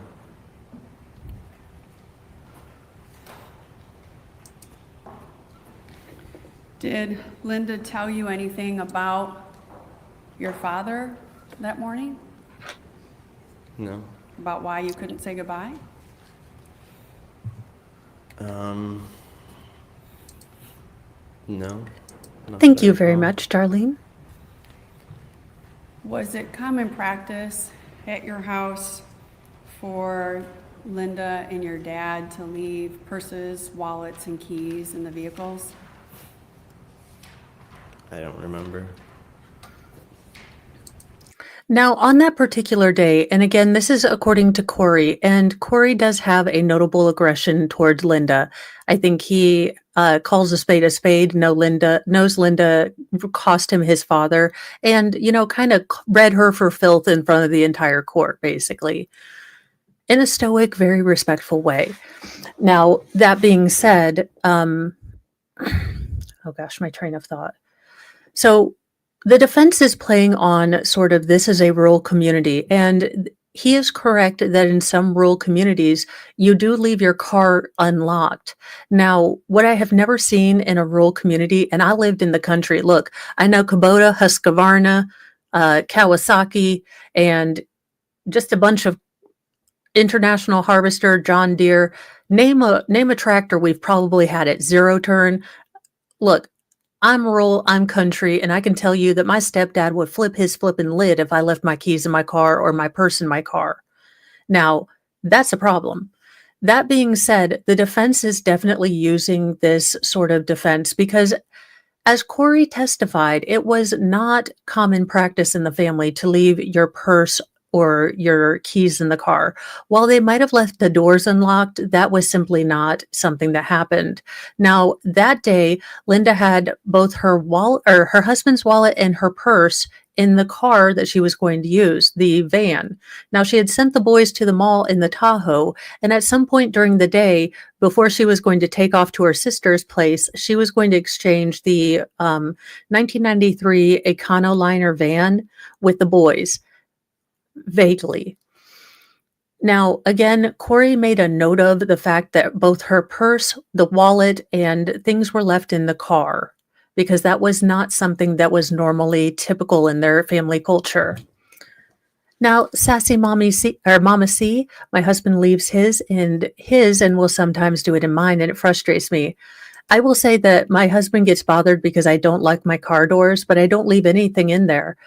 I just figure, you know what? Hey, if you want to look in my car, don't break my windows, honestly. Sassy Southern Witch, I live in the country and my keys and purse go in the bedroom. Nobody needs access to those items. Yeah, I can tell you as a hill chuck, as a hillbilly, as hillbilly adjacent, Appalachian American, a Hoosier here from the country, that's not a common practice. It really isn't. While we might keep, our doors to our cars unlocked, we don't leave our houses unlocked. We don't, run around and, pretend that we're Pollyannas. There's common sense. For most people. Look, it's still Do you remember Indiana. what vehicle you and your brothers took to the movies? Took the Blazer. Do you remember who drove? Corey. Do you remember if you had a full tank of gas? I don't remember that. I'm sorry, I didn't hear that answer. I don't remember. Do you recall moving anything out of the vehicle? Do you recall Linda moving anything out of the Blazer before you left? I didn't. John Barton, Mo in the Deep End, can we Brits become the 51st state if we apologize for 1776? Okay, my demand is simple. I only have one, and I think it'll be easy to arrange. Yes, you may become the 51st state if I can meet Noel from the Great British Bake Off and be a co-host, and we can have a sweater off. Lord of the Rings sweater. So if I can meet Noel and not be a baker but be a commentator, I will allow you guys to come back. Also, I will need a steady supply of Bakewell tarts and all the snack cakes, really, just all of the snack cakes. But yes, you're welcome back, my children. Though ye have sinned, you come back to the land of fireworks, cursing, and ignorant Americans. Welcome to a chance to, when asked to, go to a foreign country, just yell louder and in America. Welcome back, my children. We love you. We missed you. And thank you for bringing back Noel. You're welcome. We're having a sweater off. Get to go to Great British Baking Show. I get to meet Paul Hollywood. Look, I'm going to make the man shake my hand even though I'm not baking a damn thing. Hey, that sounds awesome. Fish and chip with vinegar, malt vinegar. Mr. Mo hates me. I love malt vinegar.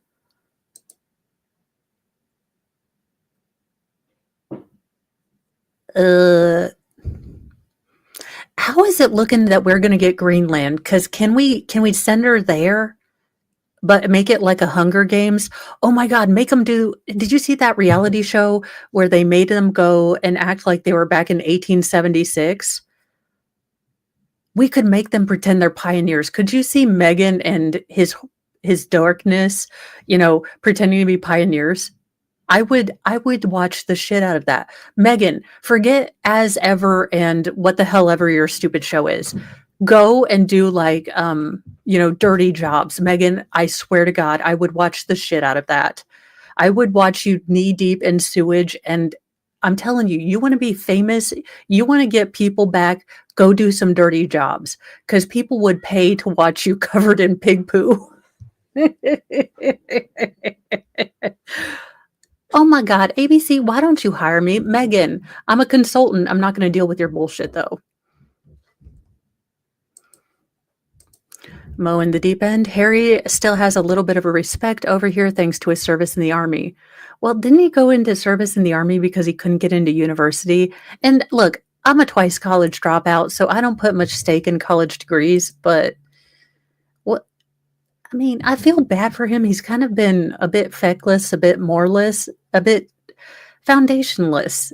I feel sad for him, but he's kind of been a dick to everyone, so I don't feel that sad for him. Also, I don't really care about Megan, so I don't really care. Although I would get her jammed just to make fun of her. See her get into the vehicle before we left.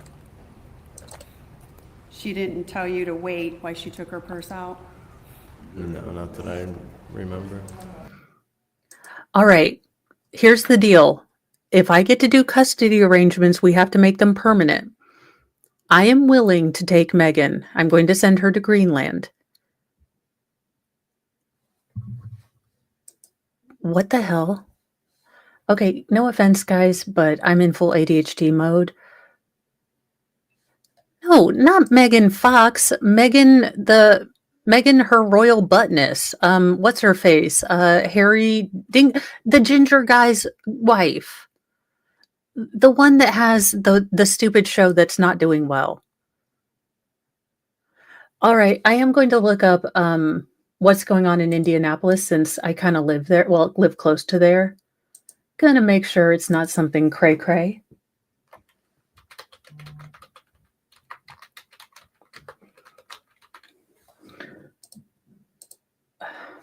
No. All right, we are gonna pop over and oh, it's all local news, and they get so pissy about taking their footage because they're dicks. Alrighty. So it looks like high winds, and that was Friday night. And it was a freight train, so no, but she stopped deep conditioning her hair, and John Denver Jesus is her son. And I am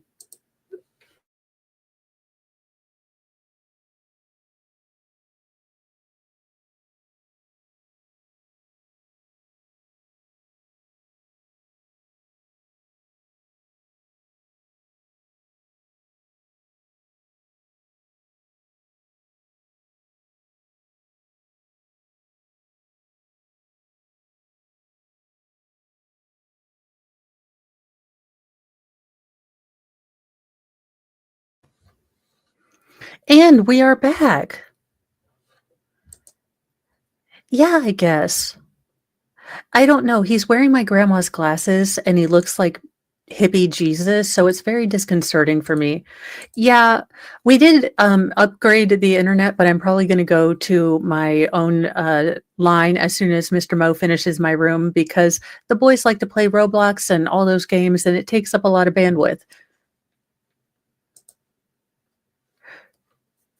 Well, I mean, hey, Megan, you want to do a dirty jobs with me? We can just do post of us falling down because I'm not coordinated.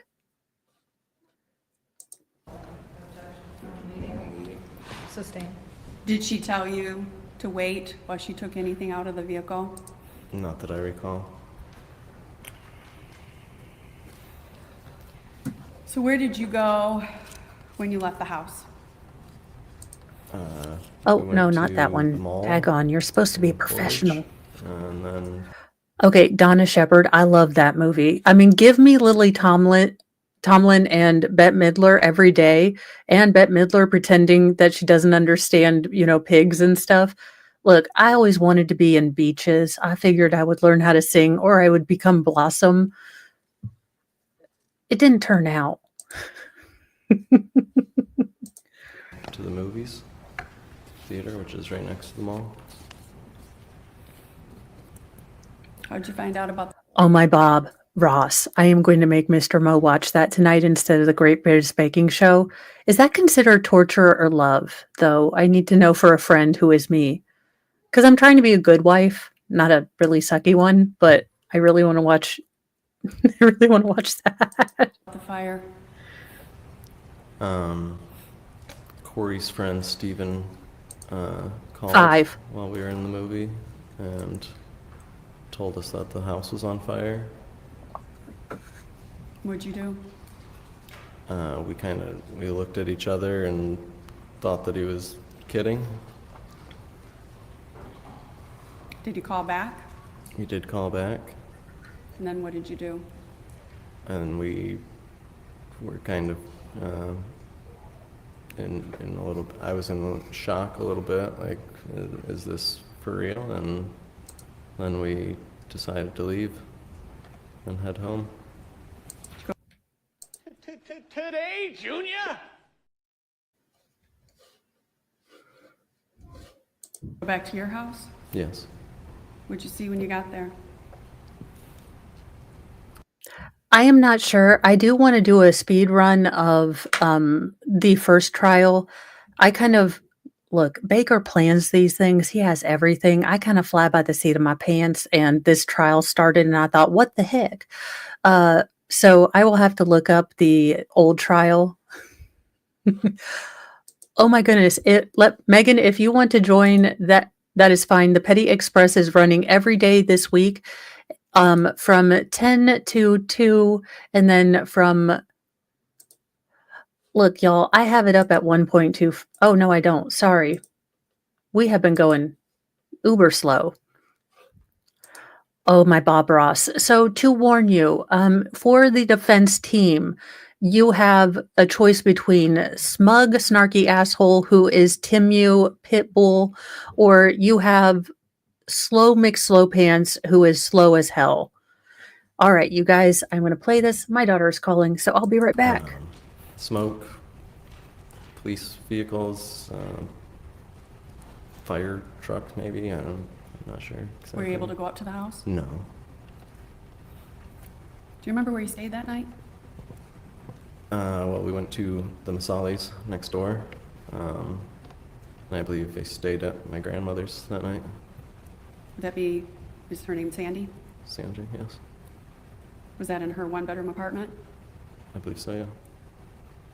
Did you talk to Linda that night? Did, yes. She came to the Masalis at some point. And yeah, was hysterical. I don't remember necessarily talking to her, but saw her, and Did she stay at your grandma Sandy's that night? I don't recall. You don't remember talking? Do you remember talking to her at all at Grandma Sandy's? No. Did you have pets at the time of the fire? Yes, What pets did you have? I had, we had a dog, Buddy.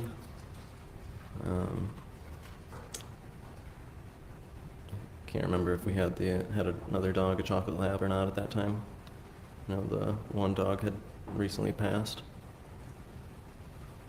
Did you have a cat?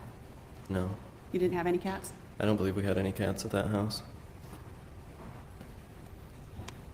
Did your dad or Linda ask you to move any framed school pictures into the shed before the fire? Not that I recall, no. Do you recall where pictures were stored in your house? No, not really. Do you guys have gas cans at your house? Yes. Now, a note on the gas can. There was a gas can that was noted at the front of the house as the scene unfolded when firefighters and the state or Michigan State Police fire investigator came. He did photograph it. It was about a 1-gallon gas can. Now, the defense is trying to posit that with this 1-gallon gas can, they were going to use or put it in the tractor to move hay bales because Linda was a bit of a horse hoarder. Yes, Linda decided that she was going to run a curly horse sanctuary. And you know what started as 1 or 2 horses ended up with 30 horses, and they didn't have any shelters for these horses. Oh, I'm sorry, 49 horses. You are correct. John Barton, it was earlier in the stream. Let me see. I can go back. No, I can't. But earlier in the stream, yes, curly horse. Let me pull that up. I love that we get derailed. Welcome to ADHD in personification. All right, I'm telling you guys, you will want one. Your husband will say no, and you will be sad. Oh, for the love of Cheetos. I used to be a professional. Come on now. What's going on here? You guys, I kid you not. I want all of them. Look at these majestic, curly, fluffy horses. They are fluffy horses. It's all the fluffy horses. They're like horse-a-doodles, labradoodles and horses. And look at this. This is Fabio horse. Look at this. He's like,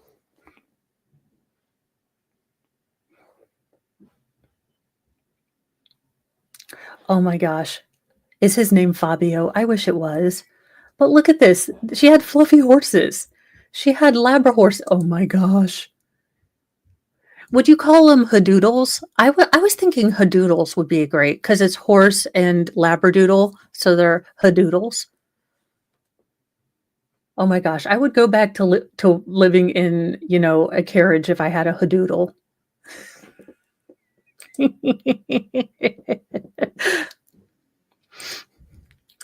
They're Hadoodles. They're curly horses. They do have better hair than Linda. I mean, look at this. Look at this majestic son of a bee. Fluffy chickens.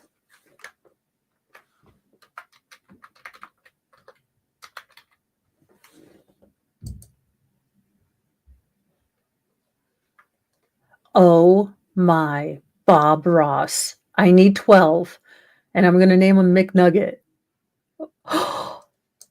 They dyed it pink.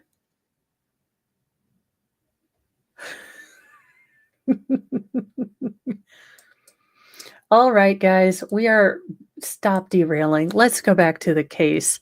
But yes, there was sort of a purpose in that Linda was collecting, curly horses for a rescue of sorts. Now, Todd didn't have what was considered a 9-to-5 job. What he would do he would buy large quantities of military surplus and then sell them to military surplus stores. It wasn't, always consistent. They had been building this house for several years and would stop when money got tight or things happened and then continued to build. Now,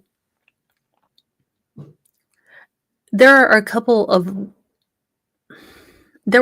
of insinuations from Todd Sturmer's family that they had loaned money to Todd to help with the house to kind of get this construction done. And it seemed like some of that money would be allocated by Linda to help with the horses. Linda really wasn't bringing in enough money to support all these horses. Again, horses are an expensive pet. They need a lot of care. Healthy as a horse is kind of a lie, to be honest. So there was friction there. And then it turned out that she was also having an affair. So there was a lot of tension in this family. And where were those stored? Would have been stored at either the shed in the back of the house or off of the lean-to barn that we had, where the tractor was. And Was a lean-to barn in the backyard? no, that was off to the side in the field. Oh, You're looking at stop. the house, standing in the driveway, looking at the front of the house. And speaking of Broken Baker, the Petty Express will be doing its first Friday react to his, I was having a hard time figuring out what to call it. Bloodsport debate, friendly redonkulousness, or a man that looks lost and Broken Baker. So we are going to watch that with the full snark, sass, and everything else on the regular time of the Petty Express. We will be reacting to Baker's, book club stream. Now, I have read snippets of this man's book, and I thought my ADHD was bad. If I am a grasshopper, he is a hyperactive flea on Colombian nose powder. The man skips from subject to subject in the same sentence. It's disconcerting, discombobulating, and discombobulating, which is upsetting because I like boobs. I have a pair of my own at home. Was it to the left or to the right? To the left. Was it common to leave gas cans in the yard? No. Was it common for a gas can to be in the front yard? Did we just become best friends? Because Bakewell tarts, look, God knew what he was doing when he didn't let me get born in Britain, because I would have been Augustus Gloop. Like, there's no way.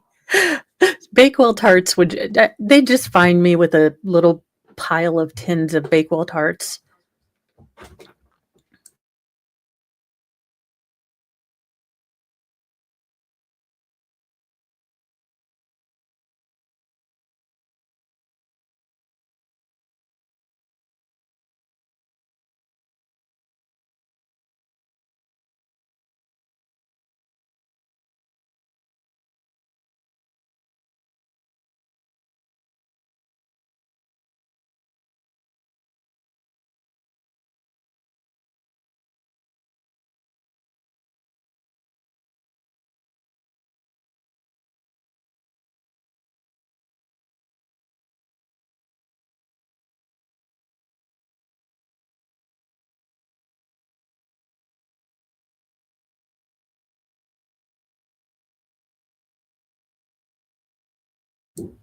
Sorry, daughter popped in and she, my kiddos didn't sign up to be on stream, so I was trying to type to you and then kiddo came in.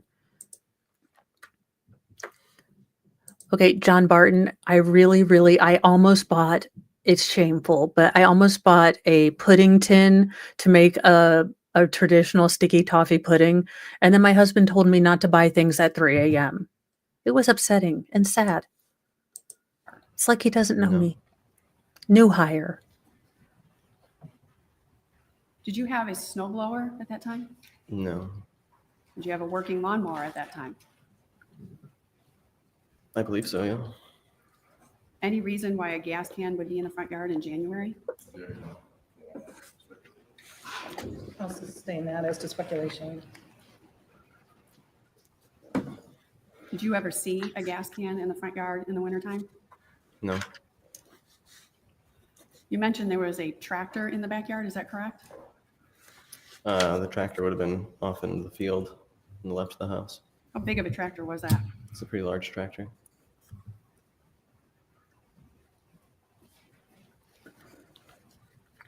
Did anyone take car? I know. I tried to explain to him that if I want to try to again eventually host the Great British Bake Off with Noel, I'm going to have to learn to cook British stuff with like measurements. You guys don't use cups or nothing. I am confused. So I am trying to get a scale deal and, try to figure out how to cook, European, or as Baker would say, like human beings. And you are weirdo because you have cat, and foot and measures and nothing. Cars into the backyard at that home? Yes, but not at that time of the year When would you have taken cars into the backyard? when the ground is dry. So would you take the cars back there in the winter? No. Why would a car go in the backyard in the summer? We would pull the cars down there, we'd drive back down the driveway and into the back fields sometimes. Into the back fields? Yeah. But that was in the summer. Well, Sassy Southern Witch, he was only 12 at the time. Now, I do know my mom let me use the Husqvarna and the Kubota, when I was about 13, 14. Now, I think I used the zero turn when I was about 18. So that being said, he might have been just a little too young. He did have older brothers, so maybe he had, different age appropriate chores that he was doing, and the older brothers did the mowing. Now, I will tell you, those are incredibly, heavy, expensive, and quite delicate machines. They do go and use rough, but if they get broken, that's a big expense. So they might not have wanted him to drive something. The base models are super expensive. And enjoy your baby. I hope you had fun, and thanks for joining us. Summer. Yeah. So around the time of the fire, were you aware of anyone driving into the backyard? No.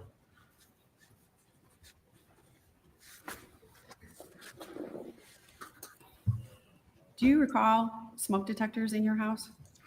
Every family is going to be different. I know that my mom wasn't comfortable with us doing it until we were a bit older, but every kid is different. Every, ability is different. So if he's got it, he's got it.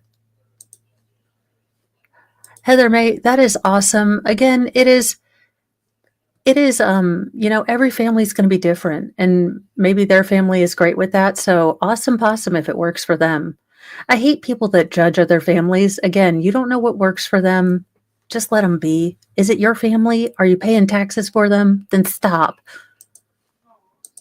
Yes. And do you recall,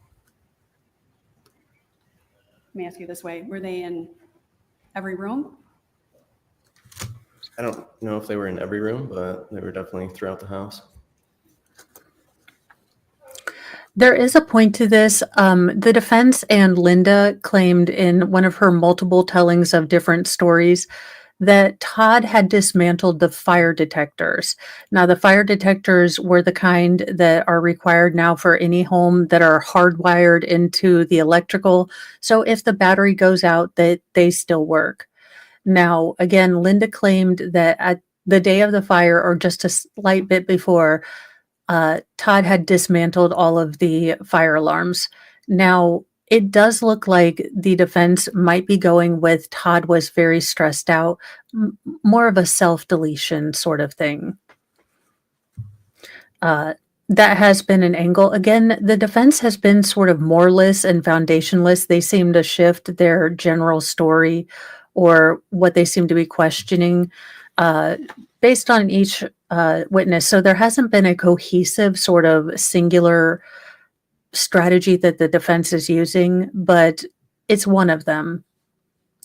Are you aware if they were working or not? As far as I was aware, they were working, beeping. Did you ever hear them going off?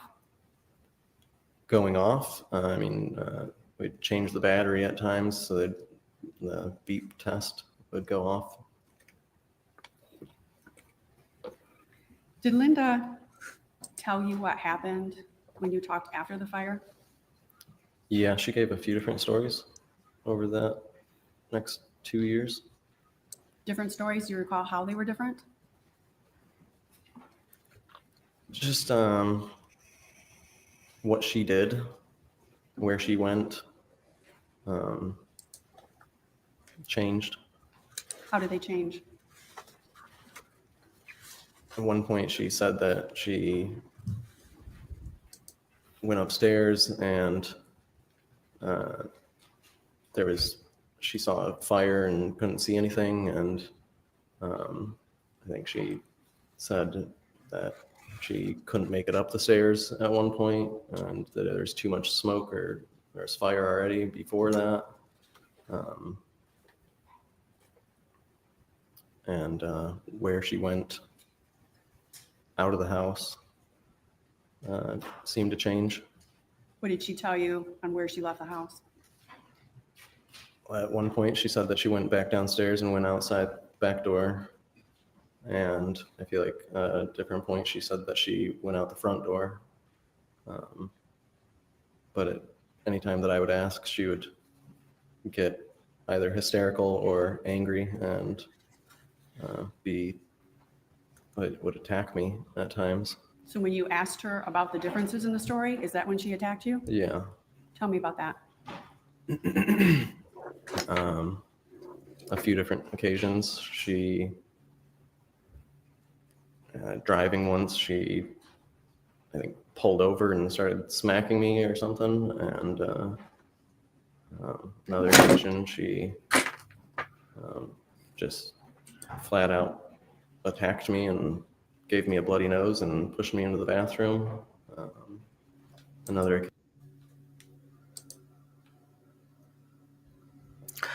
I am sorry, I don't speak Cantonese, but Linda, how fucking dare you? This boy lost his father, and then every time he asked you something, every time he demanded, some sort of story for the loss of his father, for the fact that his father's never going to be at his graduation, never going to see him get married, never going to see him get another nose ring. All of these moments are lost to him, and she attacked him. And I get that this is his testimony, but look at this man. This man is sitting straight up. He is facing forward. And even though he looks decidedly hippie, he has resting warrior face too. He's looking straight ahead. He's answering her questions. And gosh darn it, Mama Mo has adopted you too, even though I do wish, don't bring patchouli. Okay, sweetie? I love you, but don't. Oh, for goodness sake. They're always in the way somewhere. There is no excuse to lay hands on your child. There is no excuse to rob a child of his father. And by all accounts, and I mean every account, Todd was a good, engaged, and loving father. And just because Linda wanted to do Linda, have a, Stella got her groove back, little moment, she destroyed everything. She torched everything.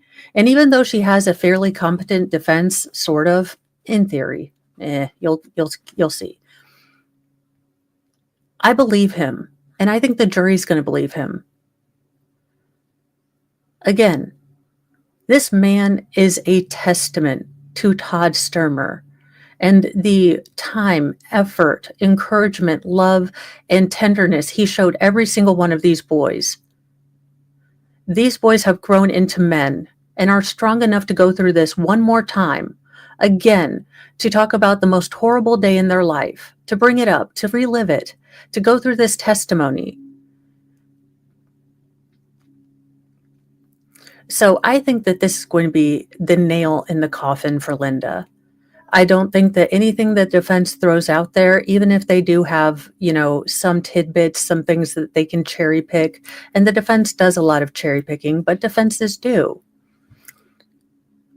Young man, you are a testament to your father's legacy. And you are being a strong, loyal, and dependable, doing the hard things kind of man. And I didn't mean that as a sexual innuendo, but it probably came out as that. What I mean is, this is masculinity. Sitting up straight, facing your demon. His personal demon is sitting right there. The woman who laid hands on him, the woman who bloodied his nose is right there. His personal monster, his monster under the bed. And he is standing there, or sitting there. face forward and answering questions. He knows the defense is going to come up. He knows the defense is going to try to twist things. But he's standing up for Todd. And I can't think of a more proud legacy to live on than Todd having raised 3 men that are fighting for justice and just living a good life. The best revenge on Linda is going to be that these young men will survive her. They will rise, and she will be in the prison, hopefully just with Sarah Boone. Occasion, she told Trevor to beat me up if I kept asking questions about it. So Yes, she enlisted another child to lay hands on his brother when he wouldn't stop asking questions. Ma'am, I'm going to send you back to jail, no deep conditioner. You just got your hair did and it already looks like crap. What the hell are you doing to it? Not that I give a crap, because I think you look like a swamp donkey hag, and I think you have the soul of a craptastic crap spackle, but still, I don't like you. I don't know if that's evident. I'm trying to be subtle. all of these times you've just described were related to you asking why her story was different?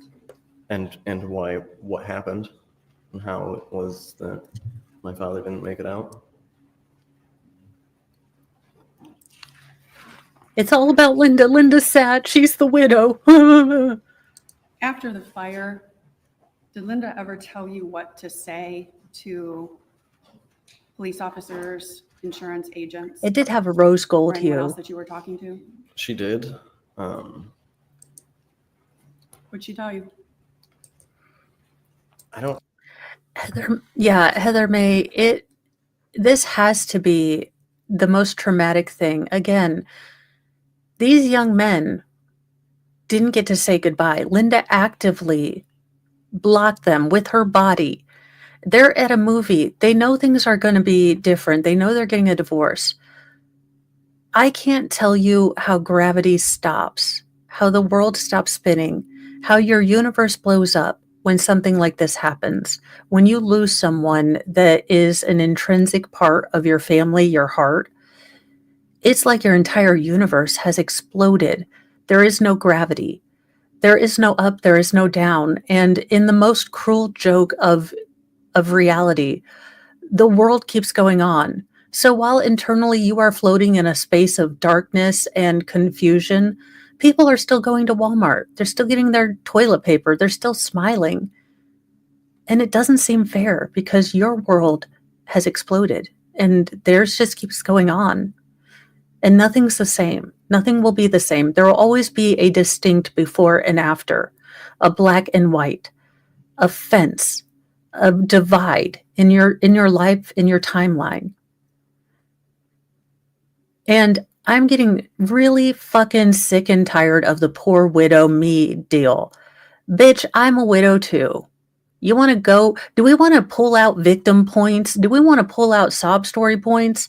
Because I bet I beat you, you trifling trash donkey swamp monkey.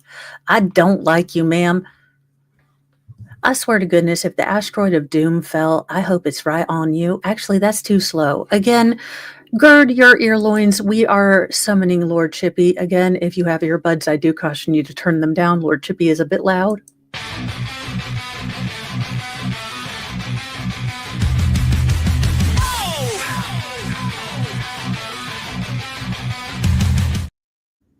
Now, attendants, you can go super slow or reverse, whichever you'd prefer. You guys are the maestros of Lord Chippy. I just demand to get done. And you guys, it is 5:30, which means I have reached my, thank you. Mr. Mo is home and it is time for family stuff. So I am unfortunately going to have to leave with this. Let me see who I can send you to. Real life and streaming. I am winning. I am doing the damn thing sometimes, sort of. Oh my gosh, I am a dingus and a half sometimes. All right, let me see who I can send you to. And sorry for the abrupt end. I kind of got time blindness, if I'm honest with you. It doesn't look like anyone's live yet, or are they? Would you guys like to watch the Lori Daybell trial? It looks like there's just Lori Daybell everywhere. Everyone's doing Daybell. Ew. I will send you to Danny on. No, that's old. Why is it not redirected? Why is it not showing? What is going on? Okay, YouTube is being a butt monkey and a half. So, my children, you are free to go wherever in the internet you so choose. I am very sorry that the internet is being a butthole. Let me try to refresh, because that is about the extent of my tech skills. I am a genius, wizard, if you will, with the technicalness. But that being said, not so much. So let me see. All right. Try this again. Come on, YouTubes. No whammies, no whammies. Big money, no whammies. And blada. Okay, would you rather watch? So no Lori Vallow. Now, Uncivil Law is doing the Texas high school stabbing, or you can watch Paint Dry with Rosalind Duke. Those are the two ones that are not Lori Vallow. I think I'll send you to Rosalind, because maybe we need a little bit of painting, a little bit of shenanigans, happiness after this stressful thing. Thank you all so much for joining me on this, well,